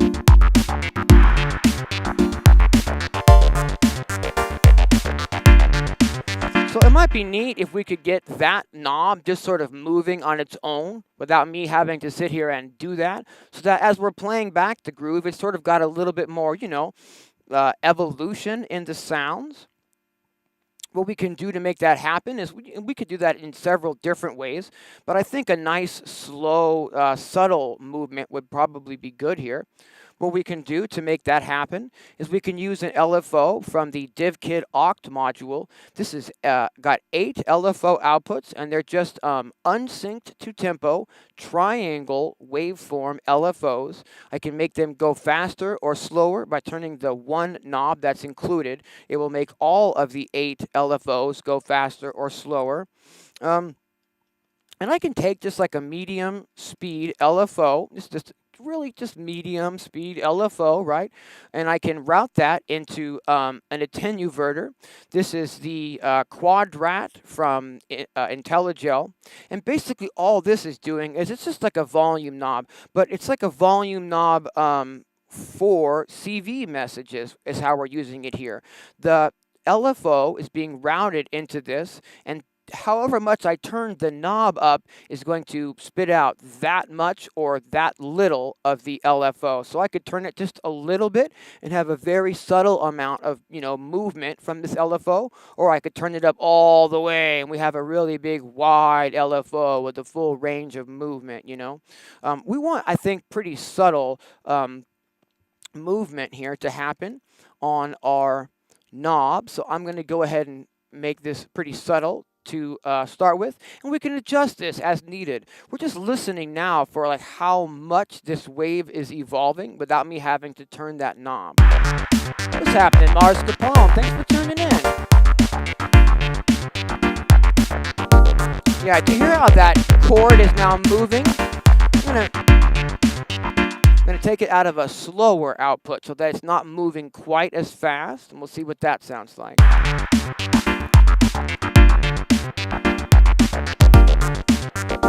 Yeah, do you hear that chord moving all around now?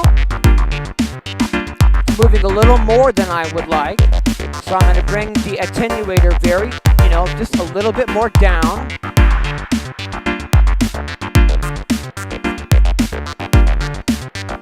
Yep.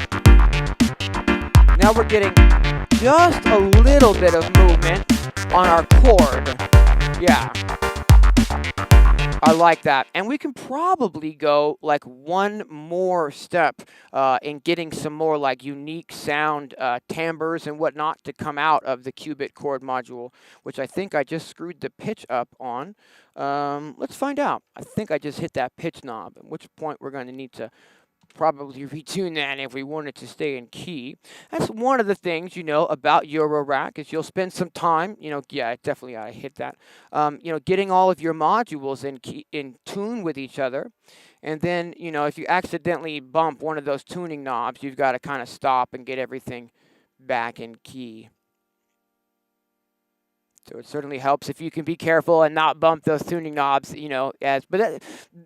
of the whole pull of Eurorack is that it's all knobs and that you're touching all of the knobs. And then you need to remember, oh, wait, don't touch that knob because it's going to, put everything out of pitch. I'm just going to leave that plugged in for now because it's not affecting the output, and I can just keep monitoring that this is in key with our mix. Cool.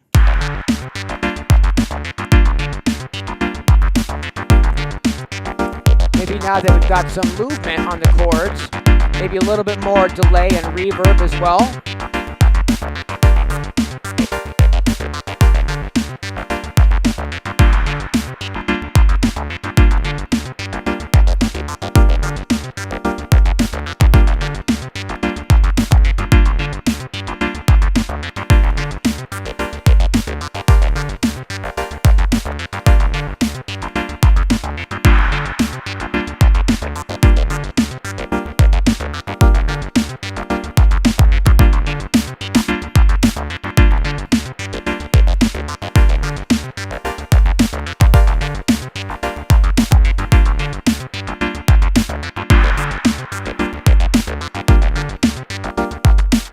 Okay, that's starting to sound pretty good. I think we're sounding pretty even. Is that sounding okay to you guys? What do you think? Do you think any of the sounds sound too loud or too low in the mix? Just let me know in the chat. Speaking of the chat, I'll try to check in with the chat real fast here. Have I ever used a module called Plonk? I believe that's a mutable instruments module. Yeah, I have not used that one, but I've heard good things about Plonk. Everybody seems to like that one. There's another one that everyone seems to always like. That's a Akimi's Taiko. That's another sort of like percussion module. I believe that one's from ALM. Let's see here. Yeah, Red Means Recording is really good at creating gas indeed. Window Licker 808, you are absolutely correct about that. I've had to stop watching some of his videos, in fact, because I just get the gas for like, I mean, this is what I do, you guys. This is the, I don't have a lot of other hobbies, so it's really easy to be like drawn to new gear for me, I have not been to KnobCon. To be honest, I don't really get out of the house that much. The kick is working great right now. Oh, fantastic. All right. Yeah, Mylar Melodies and Molten get you into... Yeah, absolutely. Yeah, absolutely.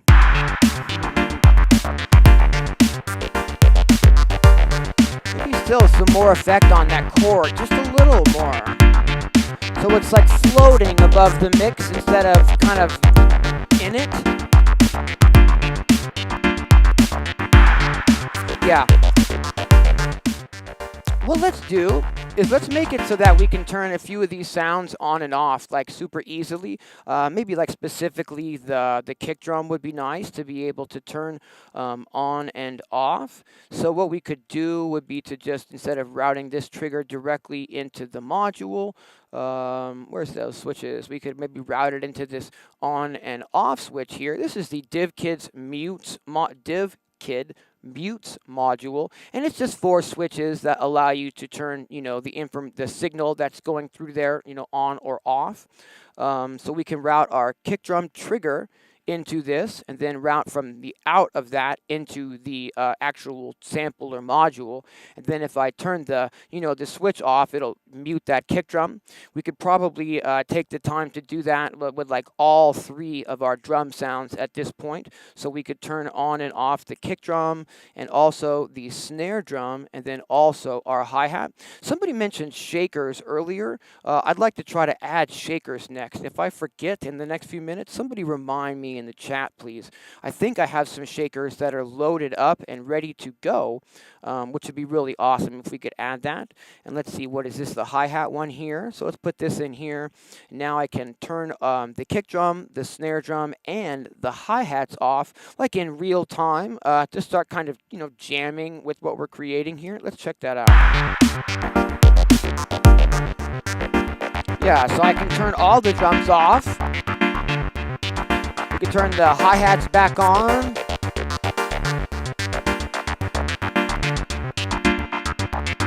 Two, three, 4. Cool.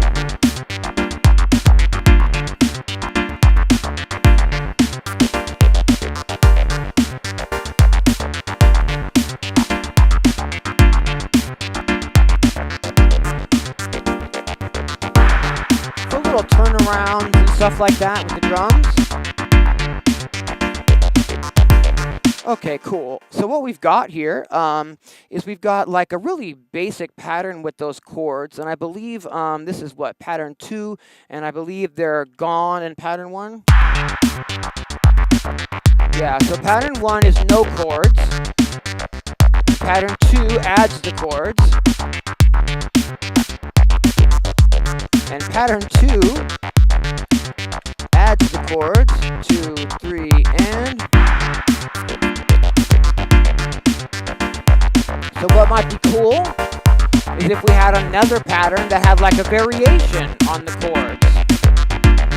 We could do that by, let's see here, we could just copy pattern 2, and we could go into pattern 3, and we could paste this in. This is one of the sort of like anomalies or negative things about the Erica Synths drum sequencer, is that if you want to copy and paste the patterns, if you like create a variation of the currently playing pattern, you can't actually save that into a new pattern while the sequencer is playing. You have to go to the blank pattern and like paste in the other pattern.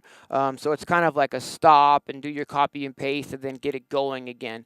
Whereas they sort of learned from that mistake or whatever with the black sequencer, in that they came up with a way for you to create new programs while it's new sequences rather while it's playing, and then save those to new patterns without ever having to stop the sequencer, and you can go back and forth like without ever having to stop. That's a really, really, really powerful function of the black sequencer, and something that I hope they're going to address still, you know, in the drum sequencer at some point. So now our sequence 3 is going to be the same as sequence 2, and we're going to make a variation on the chords as to when the trigger is opening up our quad VCA and letting the chords through. Okay. Those are coming through on, what, 14? Yeah.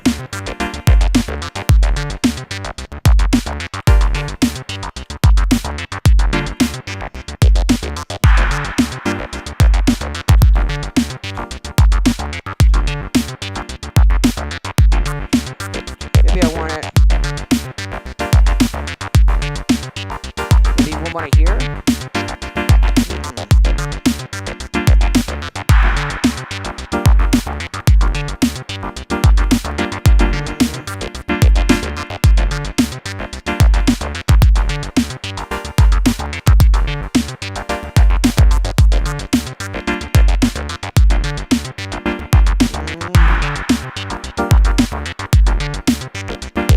I think I'm going to have it on the upbeat still.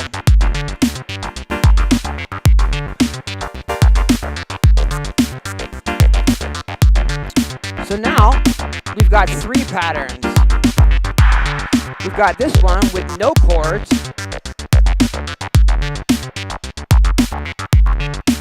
We can add the chords. No, not yet. It really wants to play the whole pattern, doesn't it? And 2, and now 3, and okay.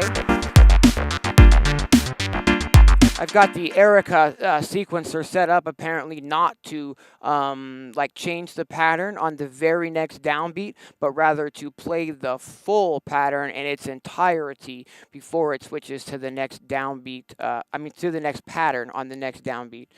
This is something I have to keep in mind. As long as I stay on the grid with my pattern changes, that's not an issue. We've got now 3 different patterns and the variations inside of the Erica Synths drum sequencer, but we still only just have the 1 pattern and the 1 bass line and then the 1 sort of mid synth line coming out of the black sequencer.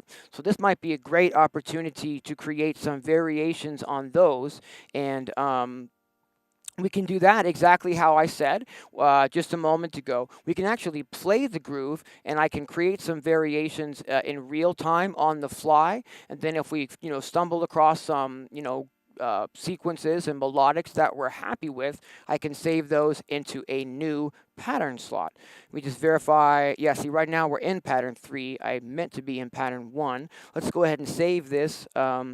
Into, let's see here, I want to current pattern Pattern exists. Oh, I see. Okay, so pattern 3. So I can go in here and I can go clear pattern 1. I can go in there and go clear pattern 2. I can go back to pattern 3 and I can save it to pattern 1. And let me just verify that that's, what I expect it to be.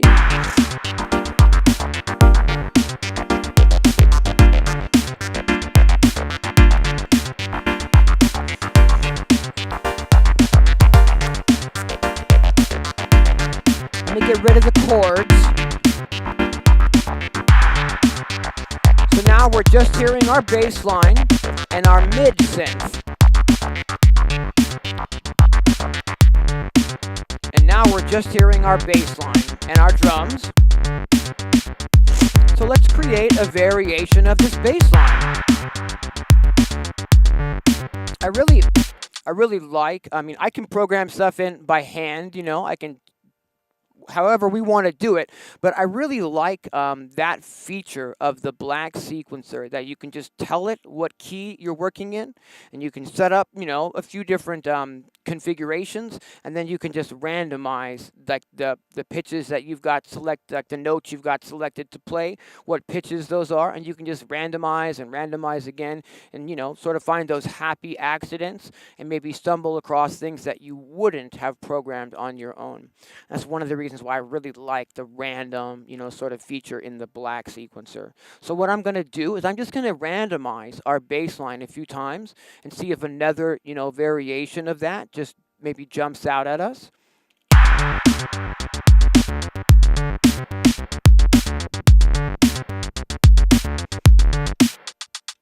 Okay. Whoops, come on. Cool.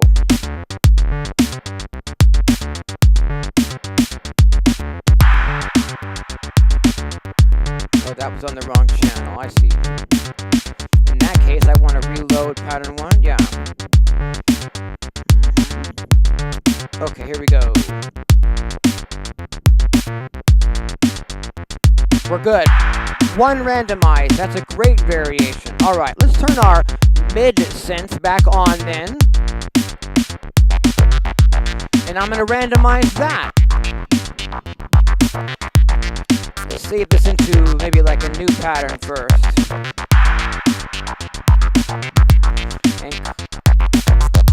And clear this one. Right? Okay. So, let's see. All right.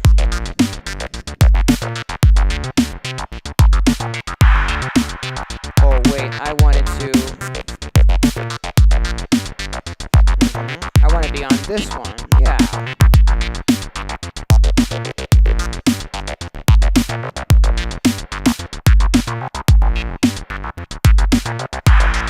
I really like that variation right there. So what we've got then is we've got, now in pattern 2, the bass line changes and also our sort of mid-line synthesizer changes. But what might be nice is if we had like a pattern that didn't have that mid-line synth in it, that just was like, the bass pattern.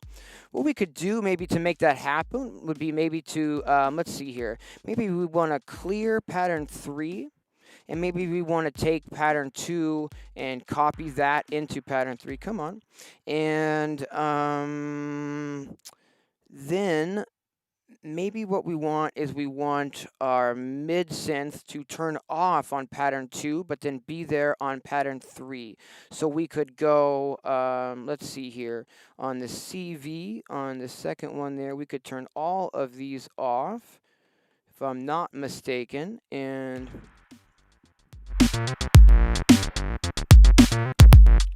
cool, let me save that. What that's given us is that's given us now 3 patterns inside of the black sequencer. The first pattern is our, probably we should, I should probably swap these out still. Let's save that. We need a pattern that's basically like our first pattern. Yeah, so I'm going to go pattern 3, I'm going to save that into pattern 4, then I'm going to clear pattern 3. Then I'm going to take pattern 2, I'm going to save that into pattern 3, and I'm going to delete pattern 2. Then I'm going to take pattern 1, I'm going to delete that, I'm going to copy that into pattern 2, and then I'm going to take pattern 1 and delete our mid synth from this. So we can do that here. And now, if I'm not mistaken, what we've got is we've got a pattern 1, which is just our bass line. Then a pattern 2, which is bass line 1, and introduce our midline synth. Then we've got a pattern 3, which is a bass line variation, and a pattern 4, which reintroduces our mid synth. So quite a few patterns that we can go back and forth between here, and we can start using those in conjunction with the pattern variations on the drum sequencer. So let's see here. I'm in pattern 1 on both sides. Yeah, and it starts now with just the bass line, no chords, and no mid synth, you know. But we can change to the next pattern. In 1, 2, 3, here we go.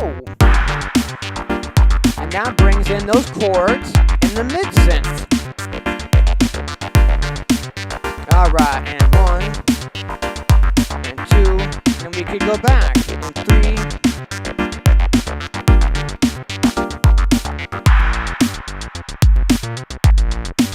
now we're into our variations here.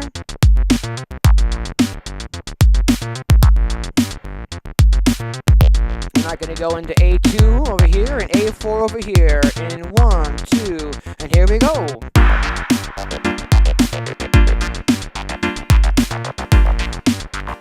Yeah, this is nice.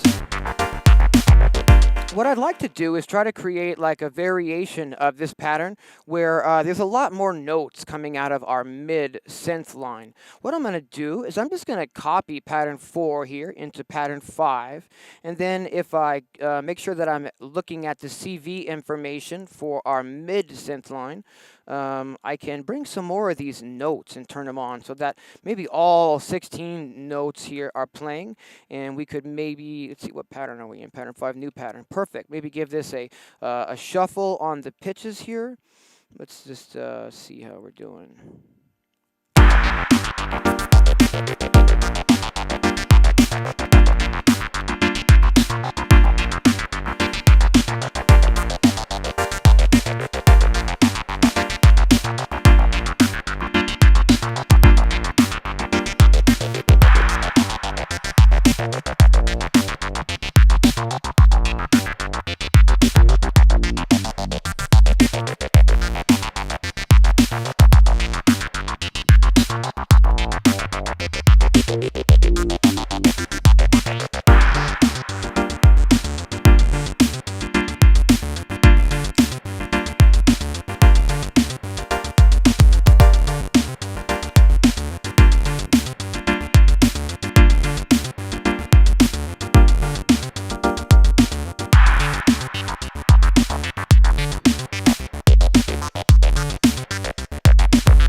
What might be nice is if we were able to do some filtering on that chord, because every time the chord comes in right now, it's just, you know, the same sound the whole way through. So let's see here. If we were to grab this, and instead of running it directly into here, if we were to maybe run it into, yeah, this filter. Cool. Let me just sort of set this to like a sort of a default setting. I think this can come down and that can come down. And then maybe we can come directly out of this. Right, is this the low pass out? Take the low pass out. One of the neat things about these multi-mode filters from Synths is they actually have 3 outputs. You've got the low pass out, a band pass out, and a high pass out. And those are all happening simultaneously, if that makes any sense. You can really get some creative like tones coming out of those by combining those different outputs. Okay, I believe this is going to allow us to filter this now. I was just trying to filter the chord sound specifically. Let's make sure that we go into, let's see, A2, I believe, is the pattern with the chords on. Yeah, let me just get this,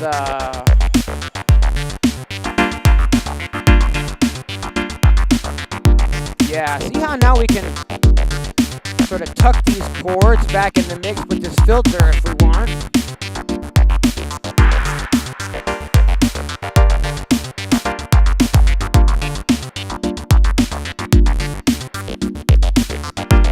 So it might be neat is if, you know, we could do the same type of thing here that we did with the qubit chords module to have a little bit of variation happening without me having to sit here and hold the knob and turn it. So rather than me having to sit here and mess with this cutoff knob, we might be able to do that same thing, like assign an LFO to this. What we can do is we can use another output of the DivKit Oct module, like an even slower output than we used for our first LFO. We can put that into the Quadrat attenuator so that we can decide, you know, how much of the width of that LFO is coming through. And then we can route, let's see, maybe a shorter cable here. We can route the output of that LFO into the CV input for the filter. Okay. And let's see here. If I just bring a little bit of this LFO through, we should hear a little bit of movement as if I'm sitting here turning the knob. And we're going to just adjust that until it sounds, you know, halfway decent.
Alright. I'm trying to make these adjustments so that as it's moving, it's not moving too much.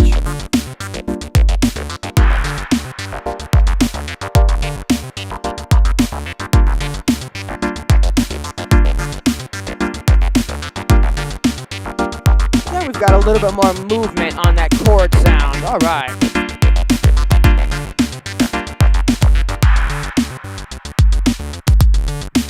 Now we've got these patterns that we can go back and forth between and turn sounds on and off in real time.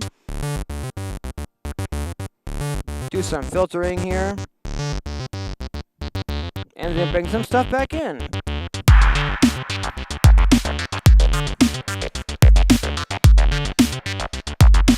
I'm going to check in with the chat here. Alright, thanks for hanging out with me, everyone. Kick might be a tad too present. Thank you.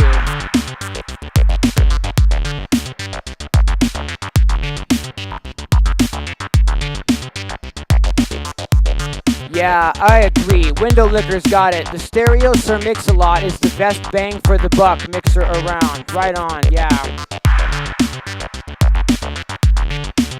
Alright, I like the sound of that. We got a request here for some side stick, maybe from Audible Video. I think maybe that could work. I wonder if I've got. I'm not sure. I would if I was on my own, I could just take one of the cards out of these Tip Top Audio 1 samplers, so that I could find, you know, a rim shot sound that gels in here, and I could load that onto the card. I don't believe I've got a card in here right now with rim shots on it, unfortunately, but let's find out what's on these cards maybe.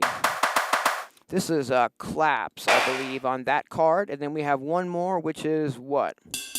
Ride cymbals. So I've got clap and ride cymbals that we could bring in to this. Let's see here.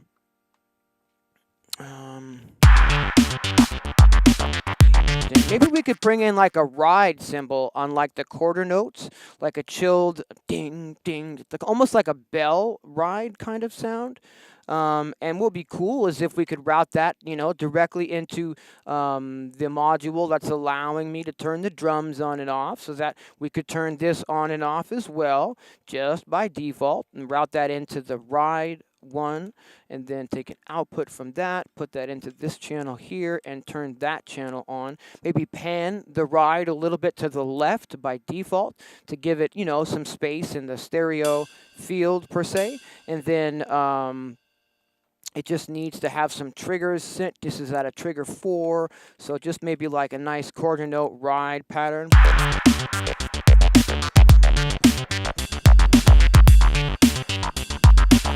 That actually might be the right symbol to use, in fact. Just kind of tucking that ride way back. Kind of like that. Clap would sound nice. Yeah, let's do it. Yeah, let's put a clap in as well, you guys. Let me ask you guys this. Do you think that the clap should go on every snare? Just cranking away? Or should it be more like a call and response to where on the first, you know, beat, the first snare of the measure maybe could be just the snare, and then the second snare could be the clap. Clap. Clap. Do you guys think we should have double claps, or I don't know how to say that rather, or maybe like full claps or half claps? What do you think in the chat? Let's see here. We're going to use this. We're going to route this right into the gate input of the clap module. And then I can route that directly into this mixer here. I got really lucky. That was a really good point that Window Licker brought up about the inputs being on the top or maybe the bottom of a module. Different modules, for some reason, have the inputs maybe on the bottom or maybe on the top. For instance, this cat-off mixer right here has the inputs on the top. So if I was to put it on my top row, for instance, I would have to take the cables and they would go over all of the knobs, covering up those knobs. Where having it on the bottom row, I've got the inputs on the top, and that leaves, you know, these knobs free from like cable clutter being over them. So that's a really important, you know, part of module placement, especially in a very large system like this, and something that, you know, I've struggled with the entire time so far. I'm not really looking to create the be-all, end-all system that I never shift anything around on. I'm more of a like, let's keep shifting things around kind of guy. But that's definitely something to keep in mind. Like, for instance, you know, the stereo Sir Mix-a-Lot mixer has the inputs on the bottom. So if I wanted that as my drum mixer on the bottom row, I would have to route the cables over those knobs. So that's all part of the, you know, of the fun of the Rubik's Cube sort of lifestyle that is, you know, Eurorack. Cool, we got that ride. Let's get the perfect clap in here. Do you guys think one hand clap? I don't know. Offset the claps, call and response might be interesting with this, right? Let's try that. Let's try to put the clap in just on every other. This is coming out of trigger 5, so we'll select trigger 5, and I'm just going to put this basically on the second clap. So we're trying, glasses and headphones, this like don't mix. I have really bad vision, so my glasses are like really thick and really big and really heavy, kind of push down on my nose and make me sound over congested a lot of the times. And to wear those with like the headphones, it really gets a little like uncomfortable per se. Okay, cool. Clap. We should be getting, I just don't want it to just crank it and have it be way too loud.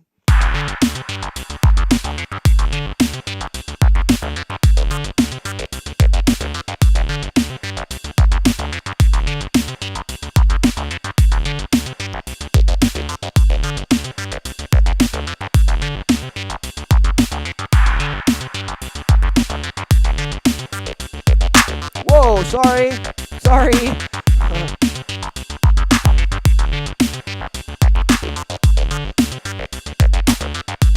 After that first one, though, God, that's just huge, isn't it? That's kind of what I'm after, I think, really.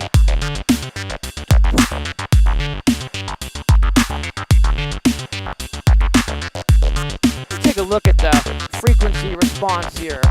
Oh, we're looking fantastic. Let me share this with you guys.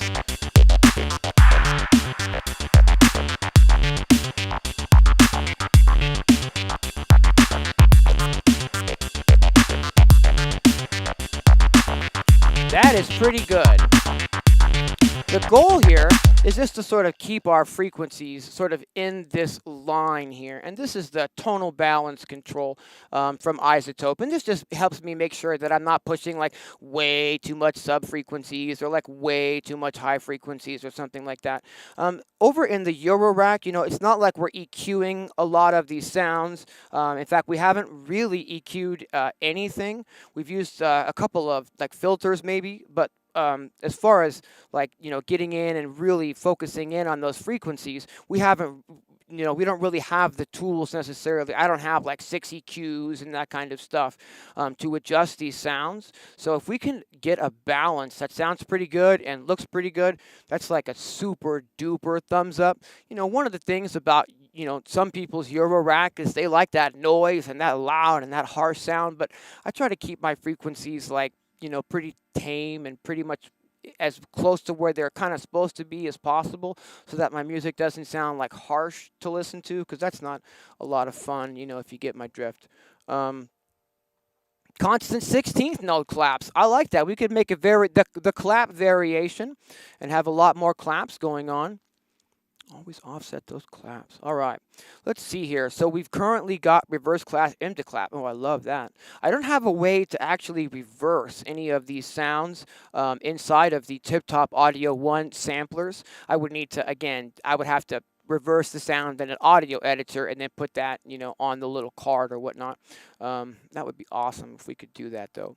Okay, so what we've got now is we've got like 4 patterns here, a couple of patterns here. The there's filter movement on the chord, and we've now added the ride and the clap.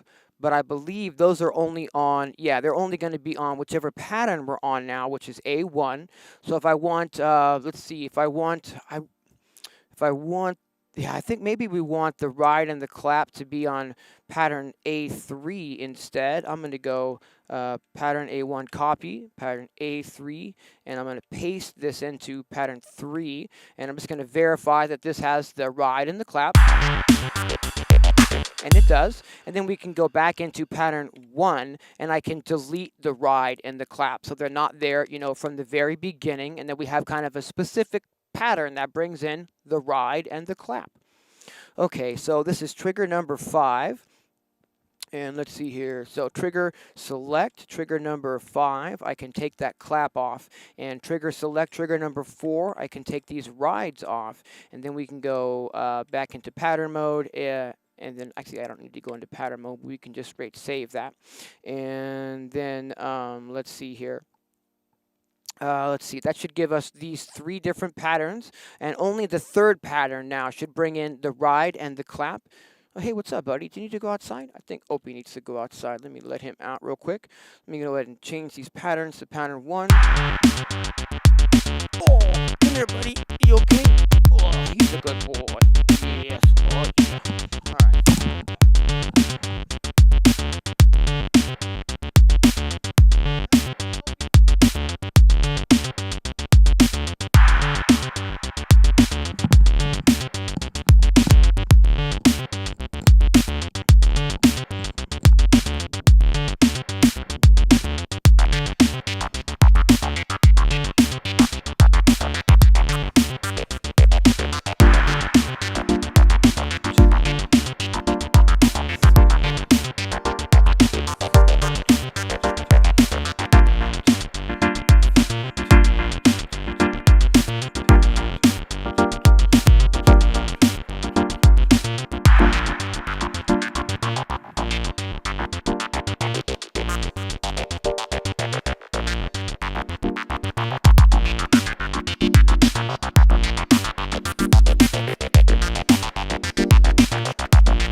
think we've got enough patterns and enough variation here that we're just able to start, you know, jamming and interacting with the grooves.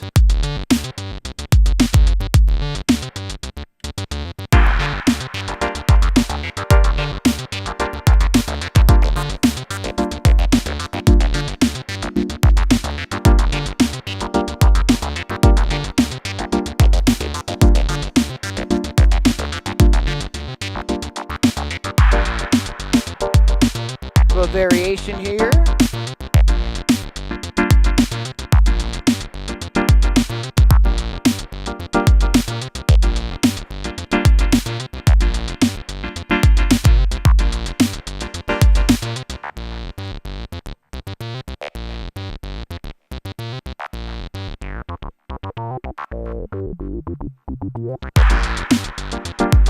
Sick.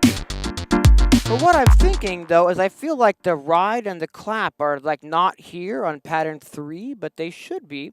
Let's figure that out. Yeah, they're not. So there's the clap back on pattern 3, and then the trigger select 4, there's the ride back on pattern 3.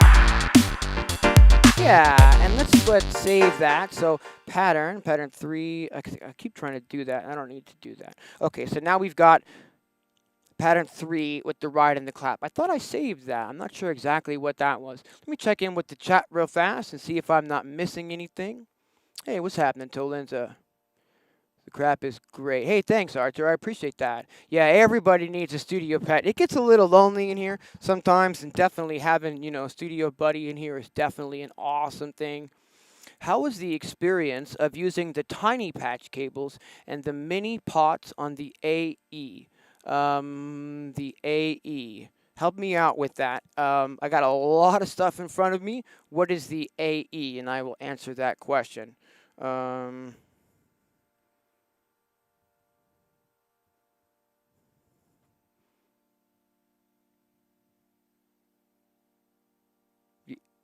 that's not. I'm trying to say analog rhythm. That's not AE, Dean. All right. Anyhow, yeah, this is sounding pretty dope. If anyone has any suggestions for what we should add, maybe drop that in the chat. It's sounding pretty robust, other than, you know, just making a ton more pattern variations. I think we were able to create a pretty cool groove from scratch today. Let me go back to pattern 1 on both of our sequencers and start this up again.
talking about. You're talking about that other modular system. Yeah, I'm curious to know about that as well. Are you digging that? You've got the that's the AE. Okay, right on. So how are you liking that, window licker? Do the cables they stay put? I thought this. Yeah, right on. Cool. That's awesome. Make the ride over step 2 times more. Let's make a section with it 2 times more. Okay, cool. Yeah, let's do that. Okay, so our ride comes in pattern 3, and these headphones pressing on my glasses in such a weird way. Okay, cool. So if we go pattern 3, copy, we can go put a pattern 4 and paste, and then our ride symbol is coming in on trigger 5. So, whoops, I mean trigger 4, rather. Trigger select 4, yeah, cool. And now we can put that in on like eighth notes instead of quarter notes for this section, and maybe we could have the clap come in double time for this section as well. So trigger 5 and bring we get just a little bit more variation there. I'm trying to think if we could maybe vary up this snare drum as well. I'm not sure if I could get away with that. Let's try something. We can. If I, on this variation that we've just put, more ride and more clapping, I've moved the snare off the 5 onto the 5, off of the 5 onto the 4. So it's more of like an offbeat rhythm, and that sort of will accentuate this pattern change as well. Now I've got, let's see, 4 patterns over here on the drum sequencer and 5 on the black sequencer. Let's make one more for the drum sequencer still. I kind of like that idea about going nuts with the clap. I know that was probably kind of a humorous suggestion, but maybe we could actually do that, and maybe that would be cool. If I paste this into pattern 5, this should be our double time ride and our double claps. Yeah. Okay, cool. So what let's do is this is okay, I brought in the double time claps on pattern 4. So pattern 5 could actually have a couple of extra ride symbols on it that could be have probability on them so they don't hit every time.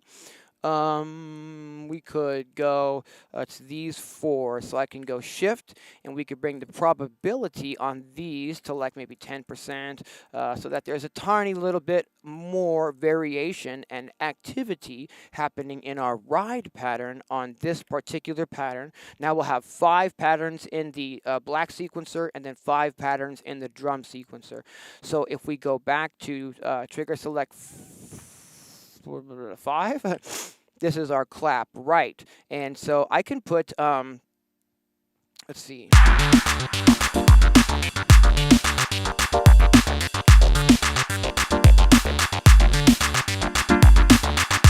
Cool. And that might get a little bit overwhelming, if we had all those claps hitting every single time. But we can use the probability feature on these as well. And I can say, maybe make each of these extra claps an extra, 25% chance that they will actually trigger as it plays through the pattern. What does that sound like?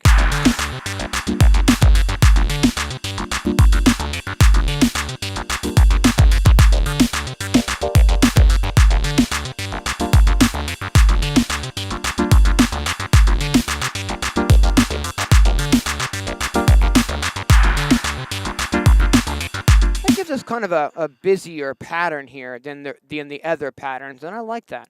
Let's go ahead and make sure that we save that. That gives us 5 patterns on one side and 5 patterns on the other side. Fantastic. I'm going to check in with the chat and make sure that I'm not missing anything here.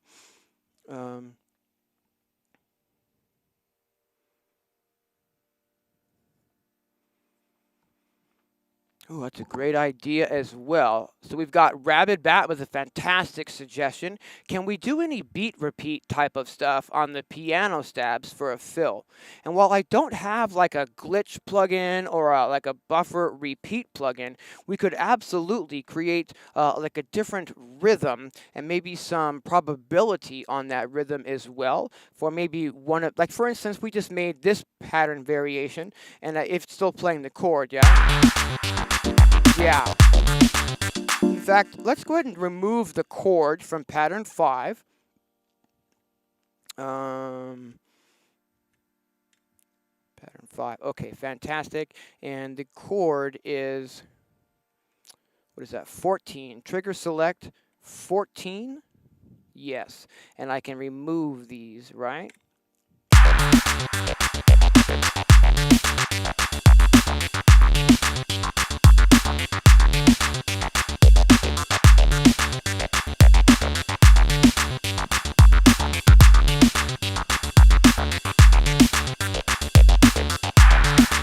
Cool. Now on maybe the 4th pattern. Whoops.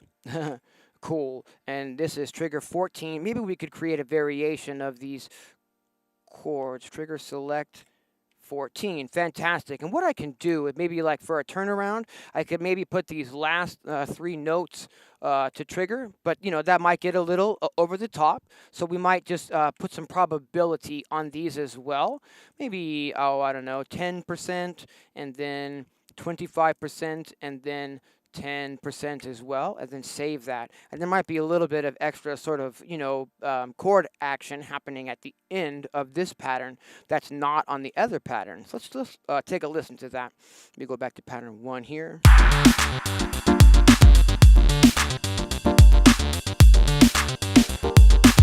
Maybe we can give these a little bit more percentage of a chance to play, for a little bit more variation in that chord sound. Great suggestion, Connor.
check in with the chat real fast, make sure that I'm not missing anything.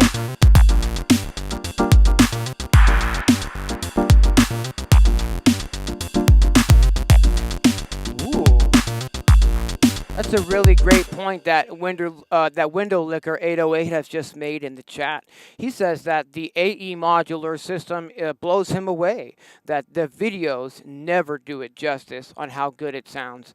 I really feel that is the thing. As somebody, who's making, YouTube videos, whenever I watch these videos back after they've been uploaded, like the sound is never like as good or clean or as, upfront or in your face as it actually sounds, here in real life. I'm not exactly sure, I definitely have this kind of relationship with the YouTube audio compression algorithms or whatnot.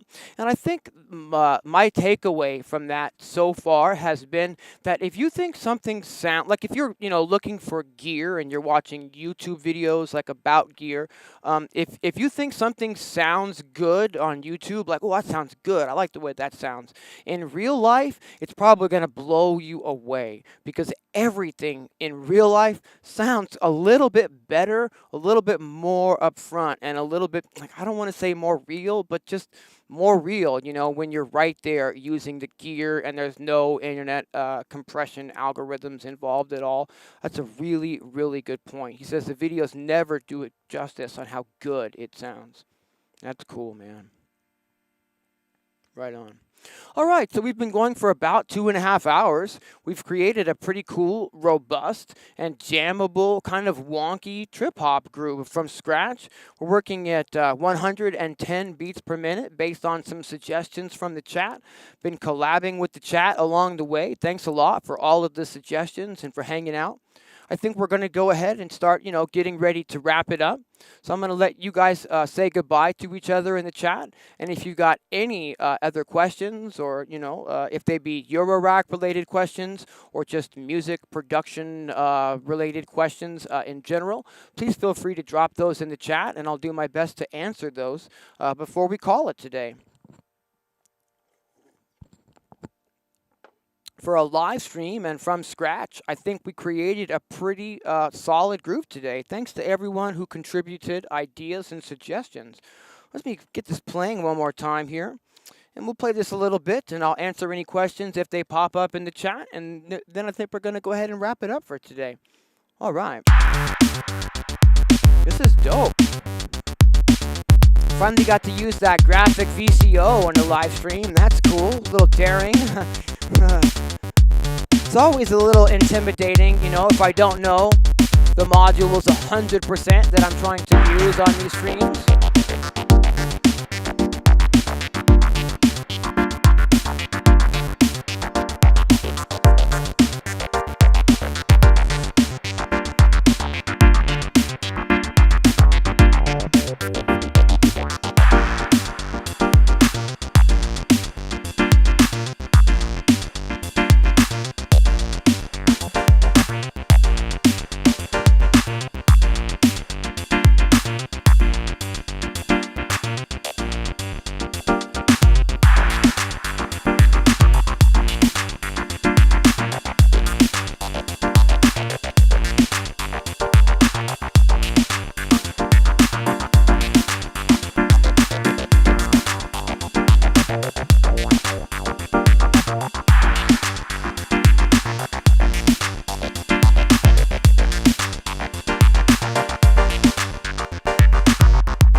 Thanks for tuning in, Arthur. Hey, thanks very much, Connor.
Ah, didn't hit the kick.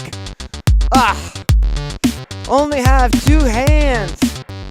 For those of you who might have noticed the octopus, this is sort of a studio mascot, and the idea that wouldn't it be great if we all just had a few more hands to touch a few more knobs and a few more switches, right? Huh? Hey, thanks very much, Big Jonic. All right. It's a good guitar backing track. Ooh, I like that idea, Brett. Are you a guitar player? That's cool, man. Cool. All right.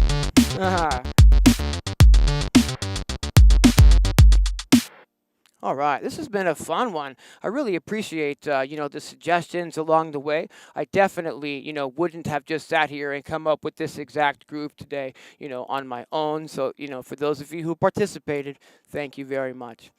We are going to go ahead and wrap it up, I think. We'll definitely be back next Sunday. I don't know if there's going to be any bonus streams this coming week like there was last week with the tracker. I'm just really, really into that mate tracker, and I wanted to take some extra time to kind of share some discoveries with that as I'm getting started with it. Cool, fantastic. If we were actually, taking the time to make this a finished track, what I would do would be to just create some more pattern variations. A lot of times I'd like to go all the way up to like 16 variations for a 4 to 5 minute track. That sort of depends on the tempo and like sort of the elements of that track as well. Like if we have enough elements that I can shift around in real time to make it interesting with less patterns, and that's fine too. But often I find just keep programming out more patterns so you've got more variations to go back and forth between. And then, because we have 2 different sequencers, that's one of the magic things I find. It's like, for instance, I'm not always on pattern A1 and pattern A1. I might be on pattern A2 over here and pattern A5 over here, or pattern A2 over here and pattern A5 over here. That gives us, just that many more variations that we can go back and forth between. So if I have 16 patterns on each, there's 16 patterns of each being together, and then like an infinite number of combinations that we could have putting different ones together. Cool. Fantastic. I've been recording every time I make a patch so far in this Eurorack system. Before I pull all the cables, I've been recording anything out of that patch that's maybe a little bit unique or a little bit special, and I'm putting those all into a folder in the hopes of being able to make like an all Eurorack sample pack at some point. But like that's a lot different than, like, for instance, if I sit down with a device where it's like, today I'm going to work on a sample pack, and these are the thoughts that I have in my mind today, as to like what I might work with. If I work that way, I find it's often a lot more limited in the results of the final pack than it is if I'm just taking little pieces here and there and trying to, build the best pack out of the best pieces. So yeah, I'm really excited about that. So like little pieces, I'll like record the chords out individually, and then, that'll end up in the pack, or, I'll record the bass lines out individually, and those will end up in the pack, stuff like that. Only 2 hands. Yep, Steven knows. All right. Hey, I really appreciate you guys tuning in. I mean, I could just hang out and, blather on. This is what I do. I'm a synth geek, but we are going to call it so that I'm not just blathering on. I really appreciate you guys hanging out. And until next time, thanks for watching. Take care of each other, everyone. All right. We'll see you next time.